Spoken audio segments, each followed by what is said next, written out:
Welcome to Peoria, everybody. Day 2 of our spring training live with the Padres. Chris Ello, Tony Gwynn Jr., Matt Scraby. If you're watching on YouTube, you know that we kind of make decisions on the fly around here.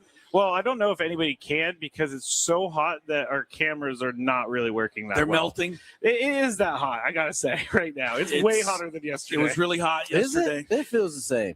You're lucky because I'm sweating like crazy. I feel it's a little hotter today, but either way, hopefully the show is as hot as yesterday. We had a great day yesterday with, Craig Stammen and Fernando and David Morgan, Jay Cronenworth, and Nick Pavetta. And today we have lined up at least more of the same for you from Peoria. I believe AJ Preller is scheduled to join us in a little while. And among others, I saw Manny Machado's name on our guest list. Yeah. All of it to come later on. The reason it's later on is most of the players haven't even arrived yet at the facility because it's so hot. They moved everything back today. They moved everything back. All the meetings and everything got moved back to later in the day. So we're here. Chris here, Tony there. Yes, indeed. And how was the game last night, guys? I did not see. I know Scraby went over there to enjoy a little spring training baseball. How was your first ever experience at a spring training game? I got to say, it was really fun. It's way closer to the field than I thought. What was fun about it? All the stars were there, just kind of seeing it. I know because you've been doing it for every day for the last month and a half, so I understand why you're over it. But for me, it was like, wow, this is like a mini Padres game in Peoria because they do all these things. And hang on, there's a breeze, guys. You felt that? Hold on, I'm just gonna raise my hands. We got Somebody take turned the advantage blow dryer on is what happened. Okay, that's it. The breeze is over. It was good. The Michael King did not look great last night, but Gavin Sheets hit a moonshot of a home run. That thing was loud off the bat, and he's starting to round into form, guys. He looks good. Yeah, the hitting has actually been okay. I mean, spring training. It seems like everybody's kind of done their thing in the spring, and again, we'll go back to the starting pitching. Does it matter that Michael King has had a rough spring? And I mean, his ERA is it's still over 10, I believe. And I imagine that's his last start, Tony. So, yeah. They'll have to go with that one into the regular season next week. Yeah, I pointed it out yesterday. I mean, it's not just something that you say that it's spring training. And I followed it up because last night Michael gave up a homer on a sweeper. And in the very next pitch, he threw another one. Like in a real life situation. That would never happen. He's probably not doubling up on it, but he's using these starts to work his stuff into shape. And so, listen, the numbers are going to be what they're going to be. He's got 4-5 starts in Cactus League action, and he's gone like 2 innings in 1, 3 innings and so.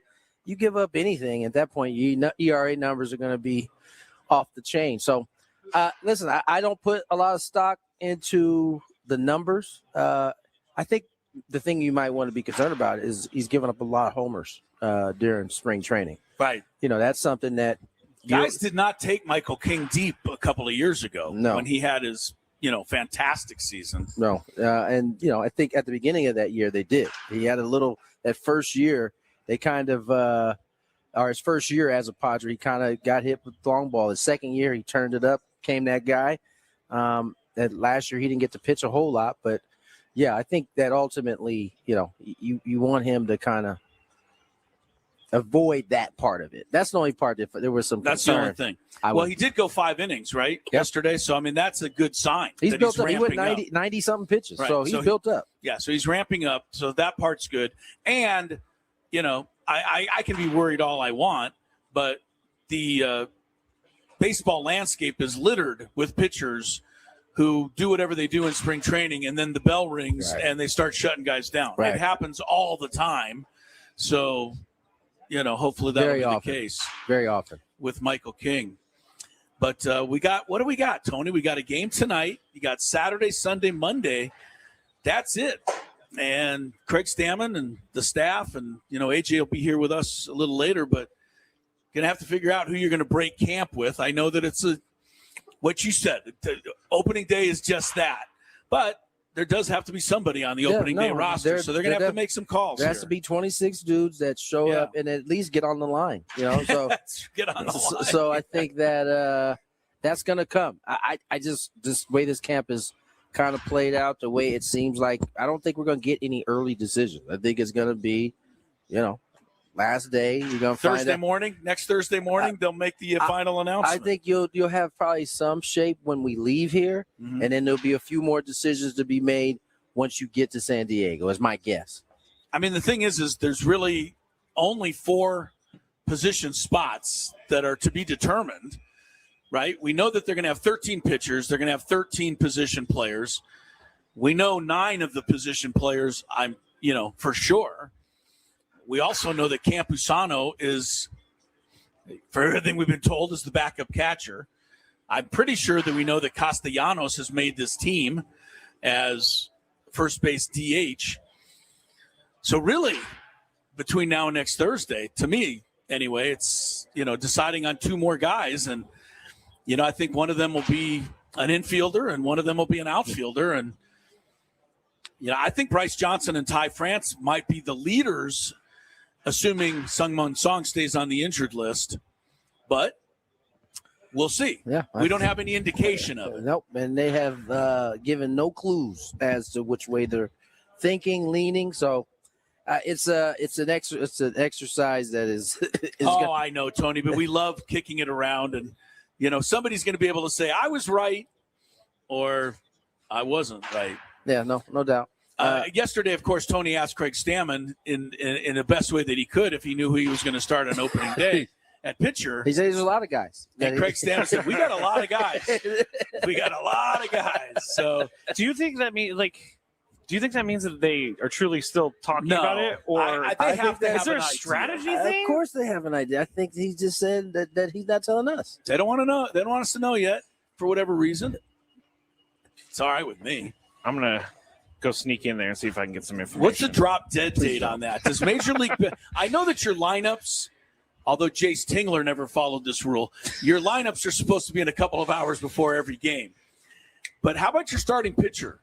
Do you have to announce it a day ahead, 2 days ahead? I don't know if there's an actual – time frame for a starting pitcher, because they always put it in the newspaper or online or whatever ahead of time. I think I don't know if there's time, but I think it's just kind of courtesy that you kind of get that out there at some point before the series starts. I know there are times when we leave a city and we don't know who the first starter is going to be, and then we'll find that out hours, long enough before you prepare at least a little bit, but I think day of is, at least during the regular season, we certainly have seen that. Well, one thing we know is the starting pitcher for the Tigers next Thursday, Tarek Skubal. So that we know. And the rest of it we'll all find out together here in the next week or so. March Madness has hit San Diego. The Ajas Arena's rocking. I got quite a few texts from some of the Aztec baseball players that I went to school with that are they're there. They're there or asking if anyone's there. Or can they get in? Yeah. They're dropping your name. No, I don't think I don't know that's getting them anywhere. I don't think it gets them anywhere. Yeah, actually. So Utah State and Villanova are playing in the first game. I watched a lot of this. Utah State looked to me to be the better team throughout the first half. However, because of the 3-point shot, Villanova I think made 7 or 8 threes in the first half. Utah State only made 1. So actually, Villanova's leading by 39-37 at halftime. That's the first of those games. Earlier today, my heart breaks for Matt Scraby's Santa Clara 49ers. Oh, yes. I don't know if you saw the end of that game, Tony, but come on. The guy hits a three-pointer with 2 seconds. Bank shot. And then the guy for Kentucky throws a bank shot in from half court to send it to overtime, and then Kentucky won. They kind of took control in OT. Yeah, so that was a tough heartbreak for Santa Clara for sure. I'm sure that whoever's standing next to me probably was upset with me because I was screaming like a crazy little screaming on that shot. Oh yeah, you had that was a March Madness that moment. Was an it was moment. Definitely like I didn't have a reaction when my man hit the first one with like 3 seconds left. Yeah, I was like, that might be it. And that's it. But then when I saw him inbound it and he was able to let it bounce and like catch it on the run. It ate up so much of the distance he had to go, and then freaking right off the glass. I'll tell you one thing: if I'm officiating that game, I'm not sleeping tonight because all three of them, I mean, we're talking NCAA top-notch. I don't think these are Mountain West officials, Tony. No. These are big-time guys. And as soon as Santa Clara's guy hit the three, the Santa Clara coach, Herb Sendek, called timeout. And no one gave it to him. And so he wanted to set his defense up in case. And you know what? In the madness that ensued, Kentucky, like you said, he dribbled it up, got a pretty clean look at it, and sent it to overtime. And that's I guess it's a mistake, but it's not a mistake. If the official doesn't see you call timeout, it's not timeout. Are you okay? Yeah, I mean, I'm fine. you get on. You get on Chris for making weird noises, and then you.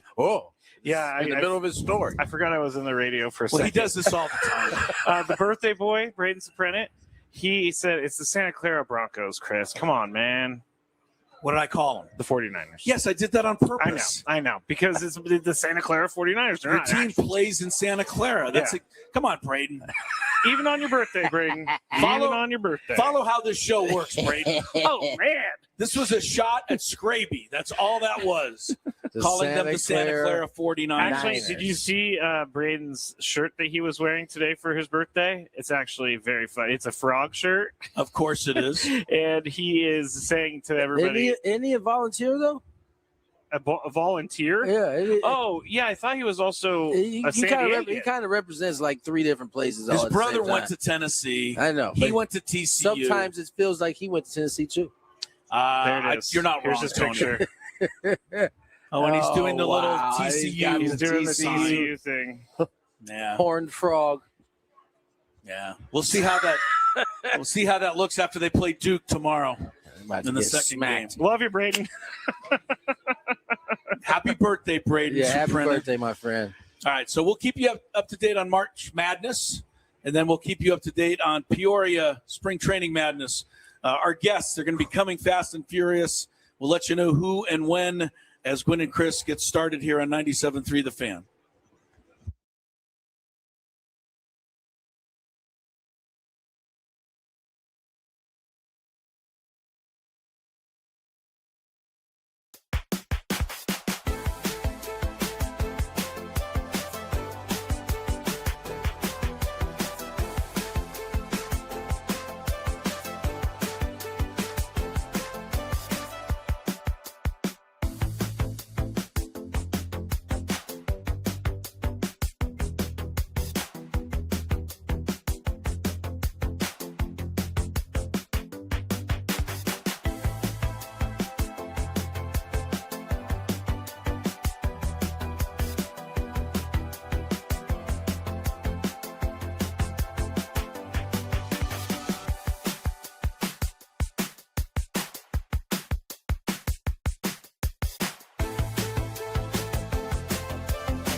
Peoria to be exact, here at the Padres. I thought we were in West Hell, the West Wing. It feels like that, Yeah. with the 103-degree temperature. Ty France joins us, our first guest of today's show. Ty, how are you, my friend? I'm phenomenal. Thank you. How you guys doing? We're doing all right. We're hanging Surviving. in. Surviving is a better word. Yeah, you are doing phenomenal, man. I mean, you come into camp kind of having to show that you can still do this thing, and you've had a phenomenal camp. Got off to a little bit of a slow start. You made a slight adjustment and have hit ever since.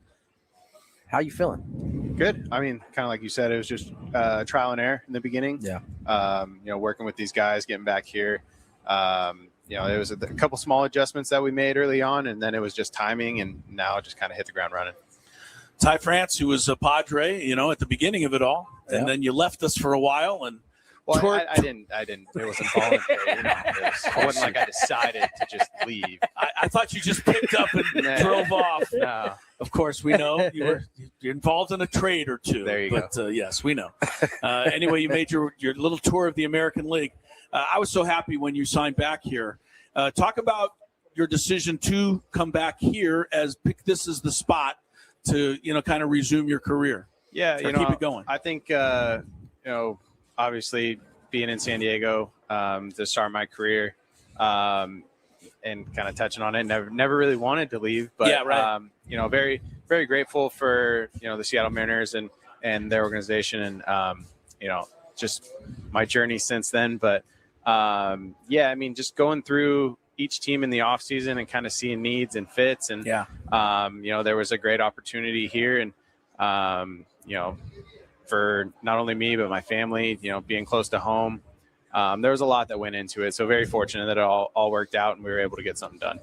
Ty, we kind of hit on it. You've gone and experienced so much since you left here. I mean, you went from a kid that was going to college here, you get drafted by the same team or the team that's in your city, and then you go out and you grow up. And so, I mean, what are some of the things coming back here that you've learned that have kind of helped you along the way? Man, I mean, it's just been it's a lot. It's been a journey for sure. And I don't think I'd be the player I am today without it. Kind of like you said, when you're so young and almost naive to the game, and the business side of it, and just kind of what goes on. There was a lot of growing pains, a lot of figuring out who I was as a player, and then solidifying who I was as a player, and kind of establishing a name for myself. And so just the growth throughout the years in this game, it's taken me all over the map and all over the world, and I've experienced a lot. I was 2 outs away from being a World Series champion. I know. So, it's been a lot, and it's very grateful for all of it. Ty France is with us. Yes, the Blue Jays, God, right to the wire. I want to ask you about playing for Tony's dad. And a little bit of the full. Well, did you get a little of Tony's dad? My timeline's good. Yeah, okay, right. Okay, right. Playing for Tony's dad, but the one thing that Tony's dad did in his career that Tony's dad, if I recall, was proud of the most was turning himself into a Gold Glove winning outfielder. The Tony Gwynn we knew growing up could hit rolling out of bed. You always could hit. Yeah, at least that's what I remember, knocking walls down. To win a Gold Glove, right? What did that mean to you, knowing that probably wasn't something that was necessarily something you really had to work for, right, to get? Yeah, I mean, it meant a lot winning it last year. Kind of like you said, hitting's been my tool my entire career. It's carried me, and I've always got bashed for the defensive side. And if you rewind, not to last year when I won it, but the year prior, analytically or metrically, whatever you want to call it, I was the worst first baseman in the league. So I did a lot of deep dives, a lot of trying to figure out, how do I personally didn't think I was that bad, but according to the computers, I was that bad. If it makes you feel any better, they have Jake way down there, and he makes every play. So I don't understand those things. You can only put so much into it, but at the same time, they grade you on that, they pay you on that, and they you get judged on that. So Did a lot of deep diving. Part of the reason I wanted to go to Minnesota last year was because Carlos Santana was in that same position where, he went from being an average to below average first baseman to winning the Gold Glove. So ended up there. We worked and Carlos Correa is actually really knowledgeable on the analytical side of it, and he kind of coached me through the computer aspect and how first basemen get graded, what you need to do, and that helped tremendously. And there have been a few years in my career where I felt like I should have won one and got gypped on it, and so to finally have that patch on my glove now, that's awesome. Yeah, it means a lot. At first base, nonetheless. I mean, it's not a position you grew up playing a lot of. No, and if you look, again, we're going back to the computer side of it, but if you look, last year there was one first baseman who graded out on a positive defensive WAR, and that was Matt Olson. Even myself, I was a negative defender at first base. You get docked for stepping out. We're just walking out on the field. You get docked as a first baseman. Wow. Where, if you look at the guys up the middle, they step out there, their grades go up. Right. So it's one of those positions that, guys don't get a lot of credit for. And, it's sad because there are a lot of good first basemen out there. And if you are just an outsider looking at, Fangraphs or whatever, you'd be like, this first. Which is what most people do, right? Yeah. And you'd look at it and you'd be like, these first basemen are awful. Yeah. And then, you watch a game and you can't even notice. Right. So it's a weird art, if you want to call it now. But yeah, it's winning the Gold Glove. It meant a lot to me. Yeah. Definitely. Ty France joins us here. Gwynn Chris. Go ahead, Chris. No, I just, it's exciting. And I'm curious how many gloves you brought with you to spring training here. Because I know you didn't want to just give yourself a shot at first base. Mm-hmm. You want to give yourself a shot all over the infield. Yeah, it's been a lot of fun, and very, very grateful for the opportunity to be able to bounce around the infield again. It makes me feel athletic. To be able to give someone like Manny a day off, or someone like Crony a day off, or I take a lot of pride in just being available, and the more I'm able to do, the better off I'll be. Ty, we've already kind of hit on the fact that you're having a good spring. You kind of talked to you a little bit before we got going in camp. There's a couple things you wanted to work on. I mean, how have you been able to come in here, move away from some of the things that you had kind of gotten into, and kind of restart from scratch again? It's not always an easy thing to accomplish in a camp. Yeah, no, especially when you're trying to win a job. You can you feel like there's a lot of weight on every at bat. No doubt. But I think I give a lot of credit to the hitting guys here and just allowing me to kind of feel through things and work through things before telling me, hey, this is what we see. Right. And then doing the deep dive on when I was at my best, this is what I look like. When I, the last handful of years, this is what my mechanically swing has looked like. So just trying to get back to what I used to be. And it was small movements as far as like my hands the last couple of years have been pushing back instead of climbing, So it's little things like that, but it makes a huge difference with guys throwing 98. So, I mean, for me, it was just trying towards the end of the offseason, I felt like I kind of found something, and then coming in here and them, saying, hey, yeah, you're spot on. And then it translating to game. It's definitely given me that confidence of, I feel like my old self again. When Ty walked up, he saw my Aztec shirt, and I just want you to know I'm not going to change shirts when Sheets comes up and Manny. I only have this one, so you're the guy today. But I don't know if we got any Wake Forest or shirts rolling around. I don't have anyway. all that lying around, but I'm rooting for you. I know so many people are and who followed your Aztec career. I don't know how to quite ask this without. I don't want to make you uncomfortable, but how do the next 4 or 5 days go for you? We're all got our fingers crossed. No more than you. Yeah. I'll just say this: we should know by tomorrow morning how the rest of this will look. So okay, all right. Well, I'll leave it at that. I guess there's nothing else to be said at that point. All right. Well, then congratulations. I'm gonna just say positive, man. We'll have our answer one way or another. You massacred one last night. The one you hit last week up on the top of the grassy knoll. Yeah. Oh, beautiful, beautiful. Ty, we appreciate your time, man. Get back inside, get out of this heat. Yeah, no, I appreciate you guys. Always good luck, Ty, man. Thank you. Good luck the rest of the way. Appreciate it. Aztec for life. Yes, indeed. Ty France. Yes. All right. Gold Glover. Don't forget it. That is awesome, man. Yeah, man, we're going to be rolling through some of these interviews today. Manny will join us at some point. AJ Preller will join us at some point. Who else am I missing? I think Gavin Sheets was on the list, and Jackson Merrill. Scraby's nodding his head. So he doesn't have a headset, so he can't really speak to it. Oh, yeah, because he don't want to sweat it up. How much time we got? Oh, should we go to break? Oh, yeah, we should go to break. We've got break time, Tony. Let's go to break. More Gwynn and Chris on the other side.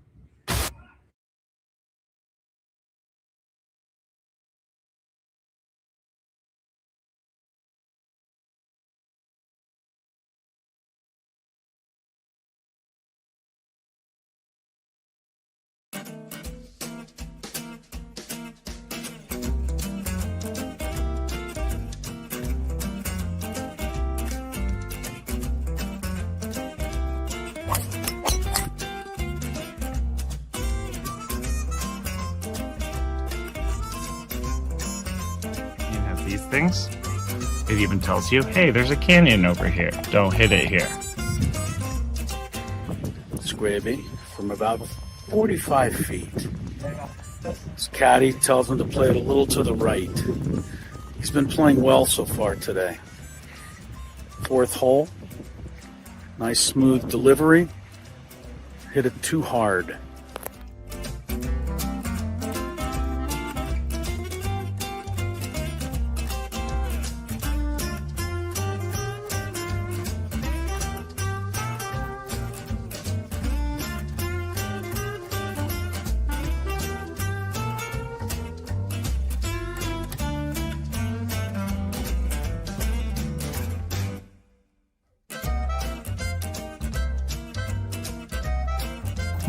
Sasquatch. So Chris says that he can't play golf, but this is the second birdie putt he's made for us. This time it was like 20 feet. Thank you very much, Greg. But once again, you're hitting some very nice shots as well. I'm not usually complimentary to you, but I can't help but be complimentary.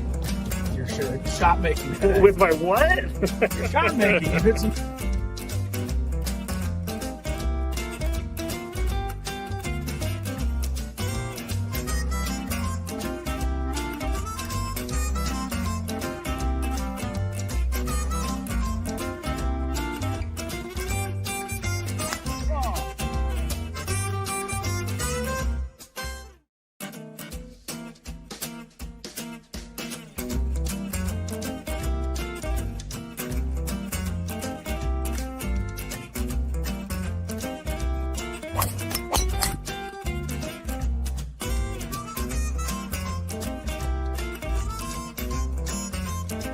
These things.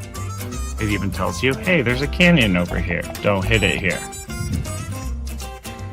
Scraby from about 45 feet. His caddy tells him to play it a little to the right. He's been playing well so far today. Fourth hole. Nice smooth delivery. Hit it too hard.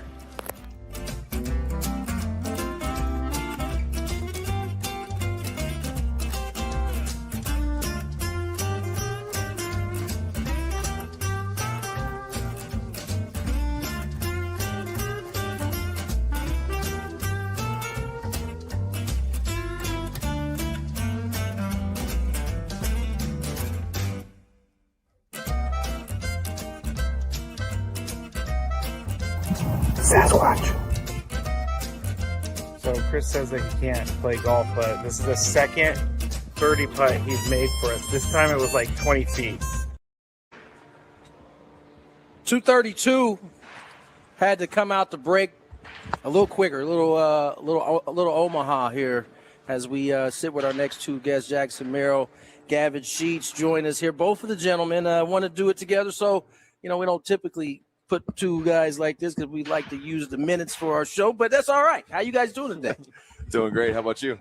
Surviving this heat, man. Jackson, how about you? Dude, yeah, surviving the heat. That's a great way to put it. Gavin, we'll start with you, man. How has spring gone? You and I had a conversation early about some of the things you wanted to kind of stack on a year like last year. I would say it's gone pretty well for you.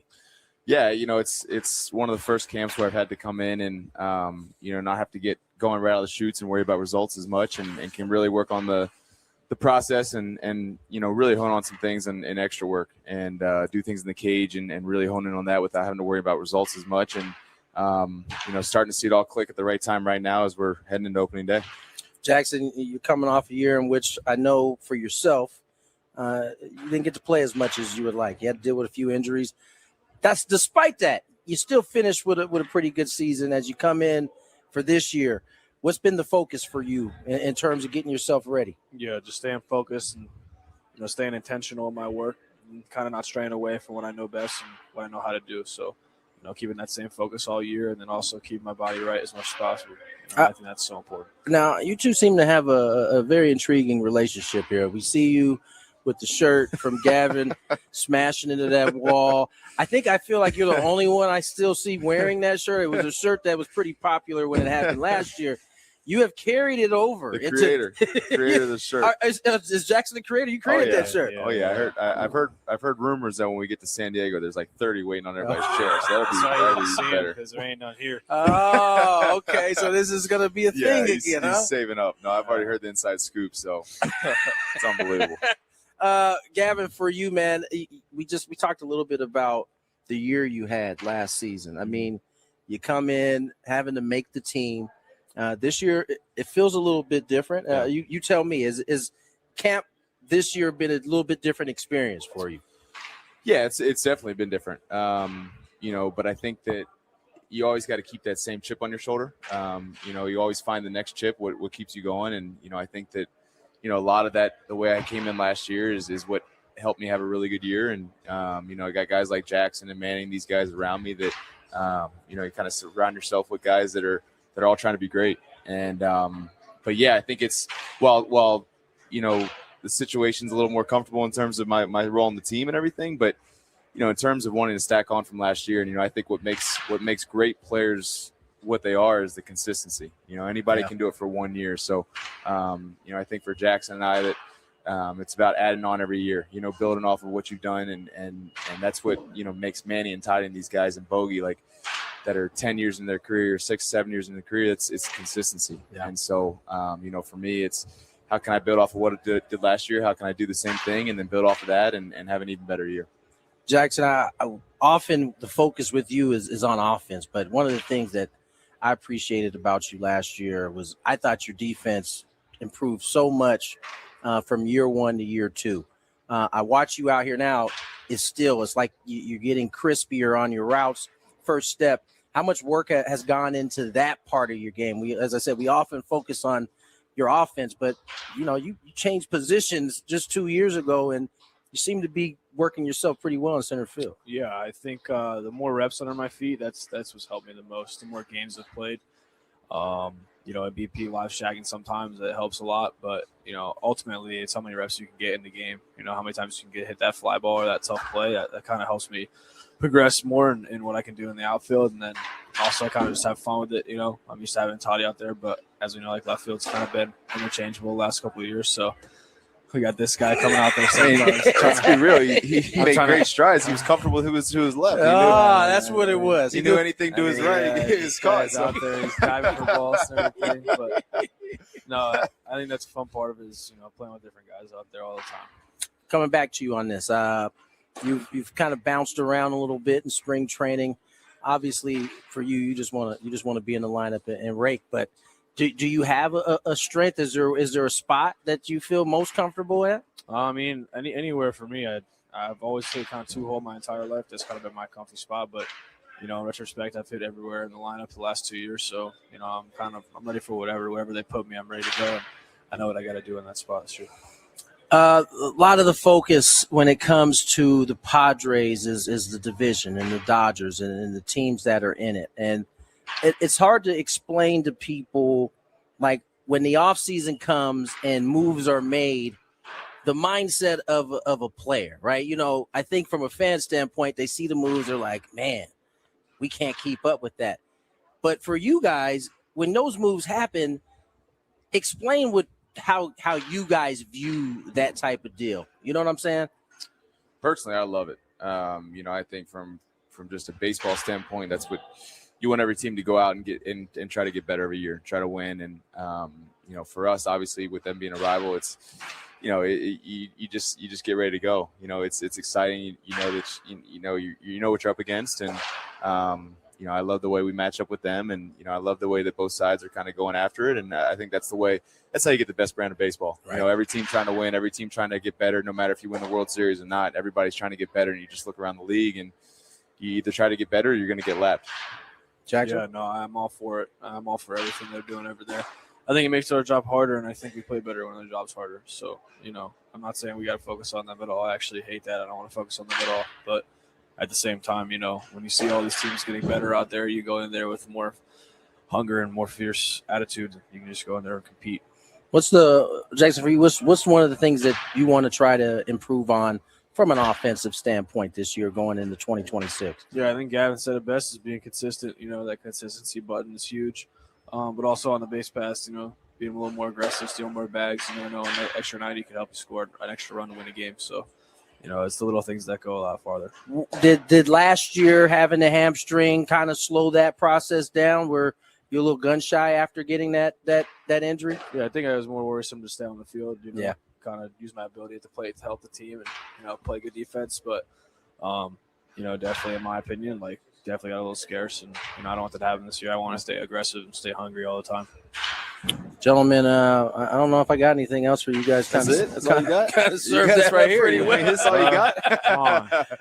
No, I appreciate you guys both coming on and spending some time with us. Get you guys out of this heat and keep going. Both of y'all. Appreciate it. Thank you. Gavin Sheets, Jackson Merrill, the combo. You often see these two guys ragging on each other one way or another. Jackson Merrill will keep it up with the T-shirts. Nonetheless, two of the, I think, big pieces for this Padre ball club this year. They're going to go as far as these guys take them. So going to get Chris back on here in a second. He had to give up his headset. Hi, Chris. Did Jackson Merrill say that when Gavin Sheets is in left field, he has to shade over a little bit? I think that's what they was alluding to. That's what I thought. Yeah. Fun group right there. Yeah, those guys, man. Jackson Merrill gets it. And that's the thing you hear more than anything else, don't you, Tony? I mean, for a young player and a young age, we got to remind ourselves he's 22. Yeah, man. Right? He's still the youngest. And he really seemed. It is crazy to think about 22, 23. I mean, he gets it more than people that are 35. And, it's interesting. I was last night. We went out to get some yogurt, I think it was somewhere, and there's just a 4-year-old kid with a Jackson Merrill shirt. Yeah, and I think Jackson Merrill gets all of that. He gets that when he goes out on the field every day, there are 4-year-old kids that are looking up to him. I think he takes that out on the field with him. All that credit can't go to Jackson. Some of that goes to his mom and dad, who have certainly and we've asked raised him him up the right way for sure. And so, I think he's a byproduct of that. But that's what makes Jackson so great, is that not only is he have next worldly ability, he also is that type of human being. And so, and we say all these guys are good guys. They are. Gavin Sheets is another one. I didn't even think of Gavin Sheets, nor do I assume most of us thought of him a year ago, mid-February. No. And we interviewed him quite a bit earlier in camp last year than this year. And I don't think he was even – I think he was just trying to make a name for himself at that time. I think he might have just had one of the homer games or it hadn't happened yet. And, I was so happy when he made it because I was so impressed with him. Yeah. He just came in with the perfect attitude and, just like you said, something to prove, and he's staying with that. I think we came out after he started hitting his home runs because I remember you guys asking him about making the team and hitting all these home runs, and he was so humble about it. He was like, I'm still just trying to make the team. It's great that it's going over the wall, but still got to make this team. I've truly been so impressed. His camp as well as Jake's camp have been phenomenal, and it's been a class in how in the perfect situation, how you would build your camp, right? Yeah. You want to feel good early. You want to see some results a little bit. And then as you get going, it's almost like you get into this rhythm. Jake feels like every time he gets to the plate, he's going to see 6 pitches, and then he's going to hit a ball hard. May not get a hit. Gavin's not offering at any pitches outside. I was telling him. That's a great feeling as a hitter, isn't it? It's an anecdotal, but I would bet that he probably has swung at maybe 5 pitches all spring outside the zone. And so if he's swinging at pitches inside the zone and he's right, you get some of the results we've seen. And so I've been very impressed with his camp. Now, doesn't mean it's going to carry over, but you certainly, if this is what we have to go off of, you feel pretty good about it. What do we think about, and I think I'm asking the right person here, what do we think about young players whose parents, whose dads played in Major League Baseball? And not whether it's an advantage or just whatever it means. You, of course, had that. Fernando has that. I was going to say, do we have anyone? Do we know anyone like that? Well, and Gavin Sheets has one.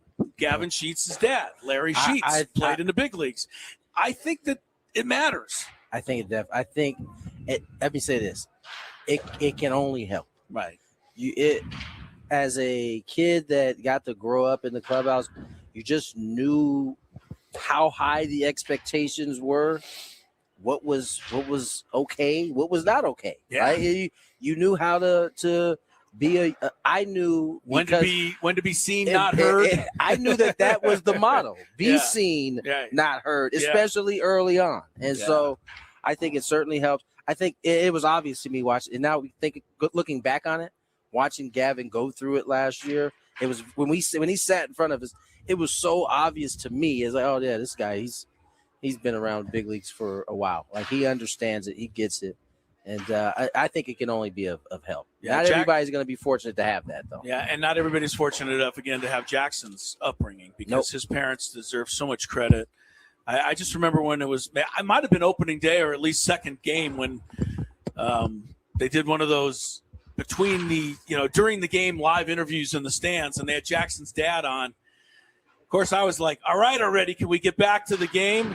But I was listening to his dad, and his dad said so many things that just sunk in, and you see that kind of transpire with Jackson. Yeah, both parents are teachers or were teachers. I know his mom is a teacher. Yeah, sure. I mean that I think his dad's retired. Yeah, it tells me everything I need to know, because teachers definitely sure. are able to.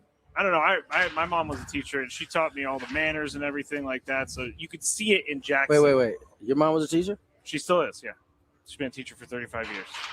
Man, what? What happened to you? Oh, I was the class clown. Do you guys want to hear when she gave me detention? Your own mom had to give you detention? Yeah, because we were passing around a fake heart in the room to look at the ventricles and stuff. And what did you do, Scott? I took it and I chucked it at the board, and it hit the board and smack. And she turned around, Matthew Thomas, just like The Exorcist. Your mom had to put you in detention. I had to be put in detention, yes. Well, he just said that she taught him all the manners. The problem was he didn't listen to any of them. Well, when it's to the parents, I don't have manners, but when it's everybody else, like when someone says, "Would you like a napkin?" I'll say, "Yes, please." So when your mom asked you, "Would you like a napkin?" No, what are you even talking to me for? Come on. No, you was about to say what you was really going to say too. I forgot where we were. That's exactly why she had to send you to detention, son. Yes. Tony, absolutely. how do you couch your relationships with these players, just in general? I'm talking like getting on a plane, walking through a hotel. Is it always? What if you saw something in a Jackson Merrill at bat? Would you feel comfortable to say, don't want to bug you, but I saw a little something, just throwing it out there to you? I try not to get involved. Right? Even if you see something. Unless I'm asked. Campy asked me something earlier this year, and I gave him my opinion. And I came back to him next. This is how awkward I felt. Hey guys, hey man, if I was awkward during that moment, it's only because I don't typically give my opinion on something, but you asked. So you're dealing with professional athletes at the major league level. I deal with young ladies on a college basketball team. I find myself never, of course, giving them any tips because I don't know basketball that well, but I do find myself just picking them up a little bit. For sure. Especially after a loss. Hey, for sure. I think you played a great game tonight. Simple as that. I move on. I think that's that kind of thing still exists. 100%. I do that all the time. I mean, I know these dudes are big leaguers, but when they're going through it, man, they can always, everybody can use one of those picking up type deals. So but for the most part, man, I want them to know that I'm on their team. Like I work for the Padres. I am one of the broadcasters. I want to see them do well, succeed. So now that doesn't mean when someone's struggling, I can't say that they're struggling, but I also am very mindful that as much as these guys that it's not just them in my position, it's their families, So I take pride in when I'm doing the game. I know we mess around a lot with names and things, but when I'm on the broadcast, I'm very serious about making sure that I get the name right, because that might be the only time that player ever gets to the big leagues, and their family might be listening. So they're probably recording it. I want to make sure that I get it right in those occasions. Doesn't mean I get it right all the time, but I definitely try to make sure to do that right.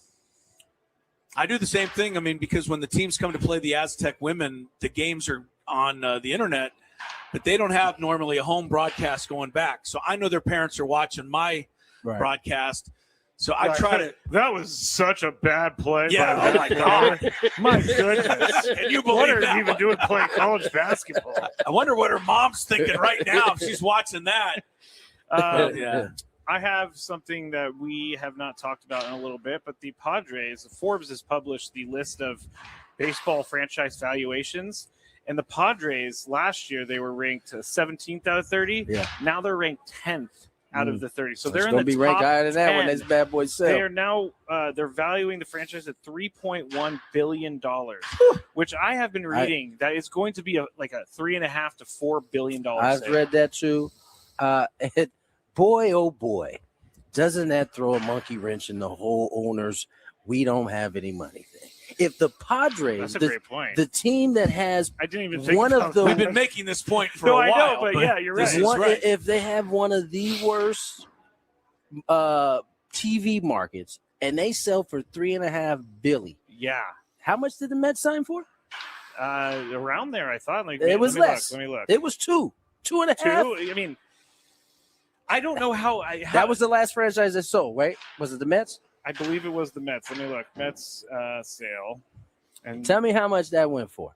I can tell you that Gene Autry bought 2.4. I can tell you when Gene Autry bought the Angels, it was $200,000. We were looking that up the other day. When they bought this, Gene Autry made $200,000. When they bought this one, it was for under $1 billion. Oh, I just $1 million. You mean? No, I just had that. No, I'm saying when the Seidlers. Oh, when the Seidlers, $600 million. No, you're right. $600 million, and it's gone to $3.5. And this isn't New York, where you got the best TV market. This is supposedly one of the worst. And if it goes for $3.5, that doesn't look good for that particular conversation. No, that is absolutely right, because you cannot say anymore we don't have money when they are. Not just that they don't have money. One of your smaller markets is selling for more than one of your major markets. They're going to sell for almost 5 times what they bought it for. 5 times. If that ends up being true, right? Did you see me doing the math on my hand? I did. Well, I mean, we point this out often, when talking about how much money major league teams have. I mean, you've seen, or not just baseball, but any of the sports, and they'll say, well, this was not a good year. Our attendance was down. Our concession percentage was down. Right. Our parking rates were down. We didn't have as good a record, so we didn't sell. Yes, but the value of your franchise still went up. Right.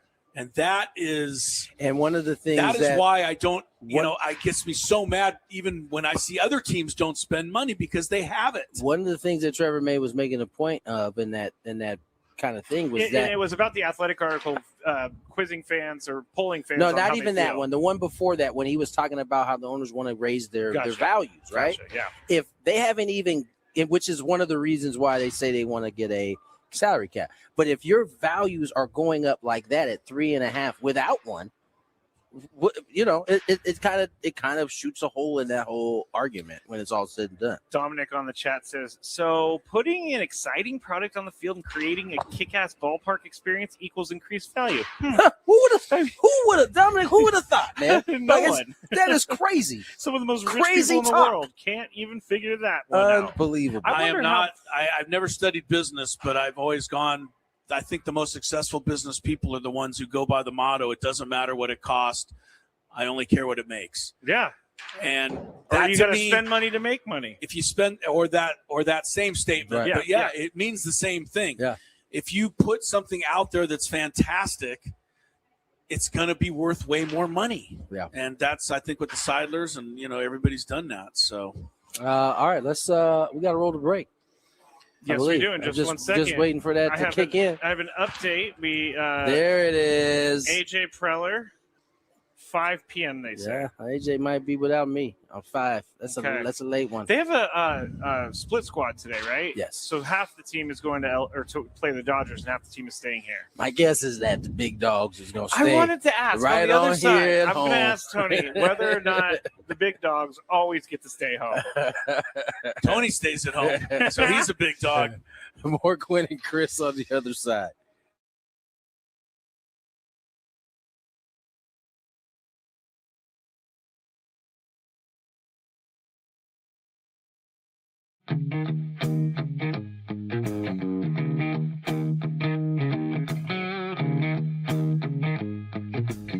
There's a Roadrunner. Meet me. He doesn't like me. I guess I wouldn't like me either if I was chasing me. As you can see, I'm all Aztec'd out here at the Aztec Baseball Tournament. It's the SDSU Baseball Alumni Tournament. Right now, we are 1 under in the scramble. And Chris is playing well, Tony's playing well. But our ringer, Jack Townsend, is playing really well. So.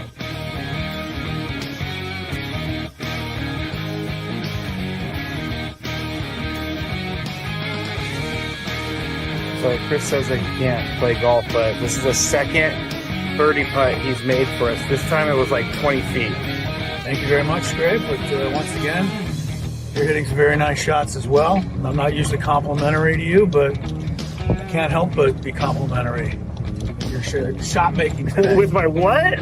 Your shot making. You've hit some.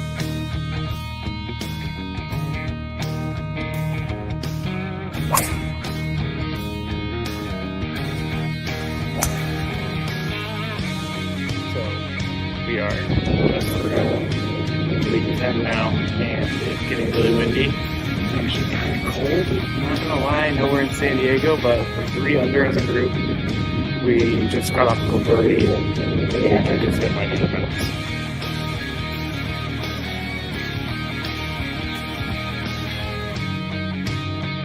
There's a squirrel. He wants to attack me. Squirrely! We just got our second birdie of the day thanks to this guy. Yeah, a 4-footer after It was a 5-footer. after our pro drove it 300 to the front of the green and then chipped it within 5 feet. Uh-oh. Gravy, don't feed the animals. Don't feed the animals. I do feed animals, but Chris made a birdie putt. Leaving the golf course. And we ended up shooting 63 once everything was accounted for, since it was a scramble and we had an SDSU golf player, Jack Townsend. He was with us and he did a lot for us. I think we shot 63 because of him, but we all had a good time.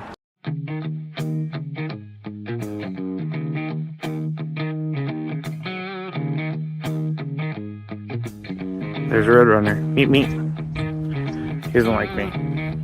I guess I wouldn't like me either if I was chasing me. As you can see, I'm all Aztec'd out here at the Aztec Baseball Tournament. It's the SDSU Baseball Alumni Tournament. Right now, we are 1 under in the scramble. And Chris is playing well, Tony's playing well. But our ringer, Jack Townsend, is playing really well. So.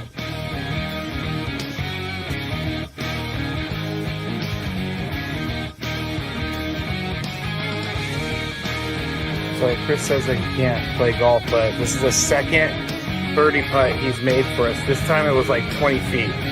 Thank you very much, Greg. But once again, You're hitting some very nice shots as well. I'm not usually complimentary to you, but I can't help but be complimentary. Your shot making today. With my what? Your shot making. You've hit some.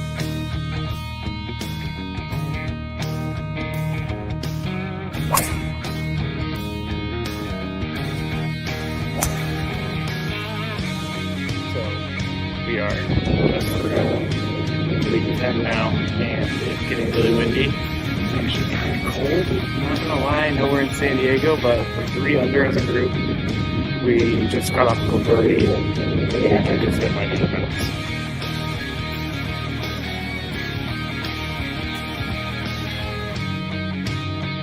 There's a squirrel. He wants to attack me. Squirrely! We just got our second birdie of the day thanks to this guy. Yeah, a 4-footer after. It was a 5-footer. After our pro drove it 300 to the front of the green and then chipped it within 5 feet. Uh-oh. Gravy, don't feed the animals. Don't feed the animals. I do feed animals, but Chris made a birdie putt. Leaving the golf course. And we ended up shooting 63 once everything was accounted for, since it was a scramble, and we had an SDSU golf player, Jack Townsend. He was with us, and he did a lot for us. I think we shot 63 because of him. But we all had a good time.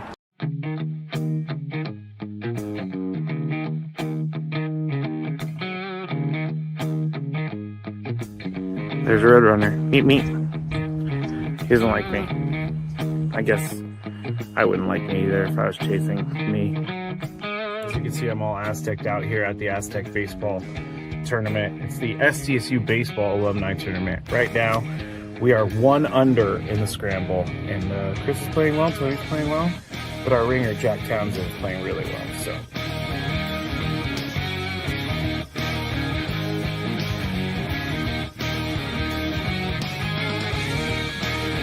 So Chris says I can't play golf, but this is the second birdie putt he's made for us. This time it was like 20 feet. Thank you very much, Greg. But once again, you're hitting some very nice shots as well. I'm not usually complimentary to you, but I can't help but be complimentary. Your shot making today. With my what? Your shot making. You've hit some.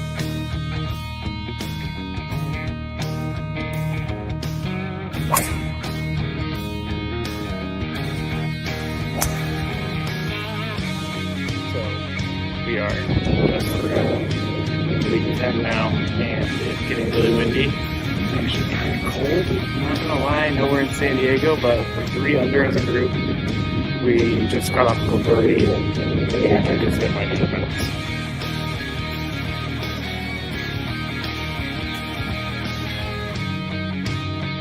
There's a squirrel. He wants to attack me. Squirrely! We just got our second birdie of the day thanks to this guy.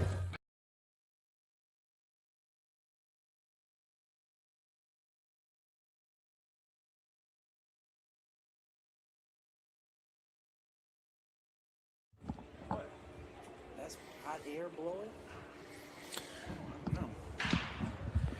Tony just got hit in the face by a big wind gust of hot air. he didn't goes, realize what was that? I thought it was a grasshopper fell on his head. I didn't realize we were on. Hey, but that hot air was blowing in my. Y'all didn't feel that. Y'all don't feel the.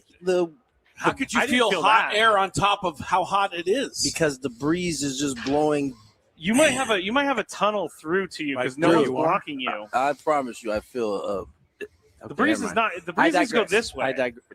Gwynn and Chris broadcasting live from West Hell, otherwise known as the Bill House Studios out here on the patio at Spring Training, Padres Spring Training 2026. If you just tuned in, where you been?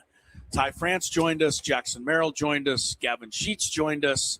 Got 2 for 1 there. Yeah, we got a 2 for 1. Tony did a hell of a job in that interview. I thought he was going to pass off the headset, but no, he had it under control. I didn't know if you wanted my sweaty headset to be coming your way. some napkins over. Nah, I think I was fine, man. I'm always happy You know to what, just let you take it. They did pull a little Omaha on us. They did. Because They we did. only have a machine that's 3 mics. Yeah, we couldn't do a whole lot about it. So And they were It was like we're here. It was like we could try to separate them and then not get one, and it was like, No. you know what? Let's just go ahead and just take sit them both. down, guys. So thank you, Chris. I'm sorry you had I to do think that. they were both excited not to have to stand in the firing line of my questions. Oh, So that could be true. yeah. Anyway, look, Jackson Merrill, Gavin Sheets, and Ty France all joined us on the SDCCU fan hotline. It's not big bank banking. It's better. Don't go anywhere. We've got, I don't even know what time it is, guys. It's We've 3. been going so It's fast. 3:03. That was It feels like it's 5. no That was only kidding. an That hour. was 1 hour? Yeah. We did all that? Okay. So we got 3 hours to go. Yeah, no kidding. Another reason you know why what we I wanted might to do, split 'em though? up. I might do this after the show just to make myself feel better. I might step on the scale because I got to be losing at least 15, 20 pounds of water weight just sitting here right now. So It is that I high. might do that favor for myself. Great game going on, meanwhile, at Viejas Arena, guys, in the first round of the NCAA's Utah State and Villanova. This is about, I think, 9-10 minutes ago. They're in a break right now, but tie game, and it's been going back and forth all day. So keeping an eye on that for it. It's the first game of the day at Viejas Arena. Yes, Utah State 65, Villanova 65. Earlier today, Kentucky survived. Kentucky. I mean, they got the lucky break. Look, he took the shot. He made it. It was a half-court shot. That was money. He banked it in, and that sent the game to overtime, and Santa Clara was vanquished from the tournament in overtime. Also, I saw Wright State give They tried. Virginia everything they could. And finally, Virginia won that one by 9, but it was really close throughout. And, again, it's the same thing we've been saying. You can diss all these mid-major teams if you want to. I'm sorry. Excuse me. I belched. And it just kind of slipped out. I'm sorry. I can't. It had nothing to do with I'm you sorry. that time. No, Chris. it had nothing to do with you, Chris. It was Scraby caught me. I I'm tried to. so excited it didn't have to do with me. It definitely didn't have anything to For do a I with change. thought I was sneaking that out and no one heard it, but Scraby looked up at me. Scraby caught you. Mhm. I was willing to just move right on. I know. Typically, you are. It's usually Scraby is the one making Well, sure yeah, we it's- know about it. Well, it's the rookie of the I group. didn't say a word. This is 8 years, I and you're didn't say a still word. making rookie. I actually just moves like laughed that. with my hands in my face because I didn't want to make a big deal. But you know what? I should, because I always make a big deal when you do stuff like. You do. I want to go back to something real quick. You know that? No, let's not get off of this, Mister. I can't read the weather, Mister. I can't read a spot. What are you talking He's talking about The the all-time weather- sound the bites on weather. this show The weather belong is to really you, my cool friend. right now, and it's doing things What's outside. up, Scrimmy? What's up, Scraby? Oh man, People in glass houses scream. shouldn't Should I throw tell- stones. I got a question about Ty France, but should I tell my story about what happened last night, Chris, to me? Yes. It's one of the Anything that'll most embarrass you is it's one of the is most good- embarrassing good things fodder. Oh, that's man. happened to me in a long time. And so I don't think this is that horrible. It's just it was horrible for me to deal with. okay. So Tell us last about night it. I was at my hotel room, about to go to bed, and I was waiting for something to load onto YouTube. And so I had to stay up What were you until waiting to load on the YouTube? my Voice of San Diego podcast that okay. I do. So I was loading that on YouTube. It was taking forever. It was like midnight at this point. So when I get anxious or whatever or bored, I eat. So I actually have a ton of gum now. So I just chew a bunch of gum. Put a bunch of gum in my mouth. Was it like a big league chew where you reach into the It was pouch and get a wad of Bubblicious. gum It and was throw it Bubblicious. in? Bubblicious. Okay. Strawberry watermelon. All right. Okay. And I fell asleep with Real said quick, gum. One more time. in Did my you have mouth. one piece or two? Because 2 pieces of Bubblicious is Well, that's a lot of gum. if you really want to know my process, it's 1 until the flavor goes out. Then the second, if I need a third, I could do a third. Last night it was 3. Wow. And, pieces 3 of pieces of Bubblicious? and so I fell asleep This is such a Scraby story. and I woke up and I was like, why is my head stuck to the pillow? While I was asleep, I must have spit out the gum and it was stuck in the back of my hair. And I had to spend about 20 minutes this morning ripping this gum out of my hair. It was bad to the point where I almost thought, do I need to go to the doctor? Do I need to go to the haircut? Dude, get a haircut? First of all, how do you fall asleep with smacking Bubblicious in your mouth? 3 wads of it. How do you fall asleep? You were anxious too. Like you anxiously went to sleep? I was very tired because I didn't get in till like 1 a.m. the night before. But so you crashed out. I crashed and I woke up and you I shouldn't admit this, but it was all over the pillowcase. And what'd you do to the pillowcase? Because threw it away. Because there's a bunch of you gum still got to stuck stay on it. there tonight. No, I'm going home. I'm out of here. Rod says go to the barbershop. It's fine. I actually ended up just yanking it out of my hair. Rob got me to remember. Weren't we supposed to address Steve? Yeah, I hope the genius named Steve is still listening. Oh man, I just proved Steve right. Yeah, yeah, you did. You did. Because he said that Tony and I were dummies. He didn't say you're a dummy. That's true. And he should have said you're a dummy. He said we weren't too bright, is what he said. He said we're not too bright because we don't understand how valuations work, which it's very easy to throw stones from the car or home or whatever willing to bet, that. Steve, you don't know much about what we're talking about. I'm willing to bet that. The whole thing with the valuations is like it tells you how much something is valued. Right. And the whole point, it's not a fake number. Had Steve read the same Evan Drellich article that all of us read, the purpose behind getting these the salary cap is so that they can guarantee what their values are and they can borrow against it. And that's kind of what the NFL and the NBA do. And so, we'll just leave it at that. Apparently, Steve is a salary capologist. No, he's a business valuationologist. He knows way more. Actually, you know what? I think it's Steve Forbes. Who's on our chat. Steve Forbes. Maybe he might. Maybe we will shut up if it's Steve. If it was Steve Forbes, we'll make way for him. Okay, real quick. Ty France on the chat and text and stuff. He said that he'll know by tomorrow whether he's on the roster. He may have an out. So, but also from Sam, we texted Sam. He said he believes he and Bueller have to be added to the 40-man by tomorrow. That is what they call, in other words, an out? An out. Okay, now I'm getting the lingo. So he wasn't necessarily saying the roster is going to be released tomorrow. It's a for guys who have big league service, when they sign a minor league deal, they usually get an opt-out so that if they've gone out and had a spring like Ty has or had a spring like Bueller has and Padres decide we're going to go a different direction, they can now opt out of that deal, become a free agent, and then they get to sign with who. But if the Padres put him on the 40-man roster, then that's kind of a bit of a clue to us thinking that he's going to make it in the end. There you go. And him interviewing today makes me think that too, because I don't think they would put a bubble guy on the show. I don't know about that. I don't know. I think he is a bubble guy, but I think he's on the right. He is, but maybe he's on the right side. He hasn't fallen asleep with the bubble gum in his hair or in his mouth. Yeah, that's a good one. You ran into that. Everybody's telling me to use peanut butter. I forgot about peanut butter. I don't even think that works. I mean, dang, do you want to create a new mess with another mess? Yeah, that sounds messy. and then I'm going. The fact is, you let me see. Yeah, it doesn't look too bad, does it? You can see a little bit of residue in there. I had to rip that thing out of my head. 3 bubble. I could still feel it in my hair. That's excessive, man. 3 Bubblicious? Should I go? This is my thought process. It's either 3 Bubbliciouses or 3 drinks at the bar. Touche. So we're going with 3 Bubbliciouses. Have at the Bubblicious. Now that Bubblicious is dangerous, I don't know what I'm going to do. It's dangerous if you fall asleep with it.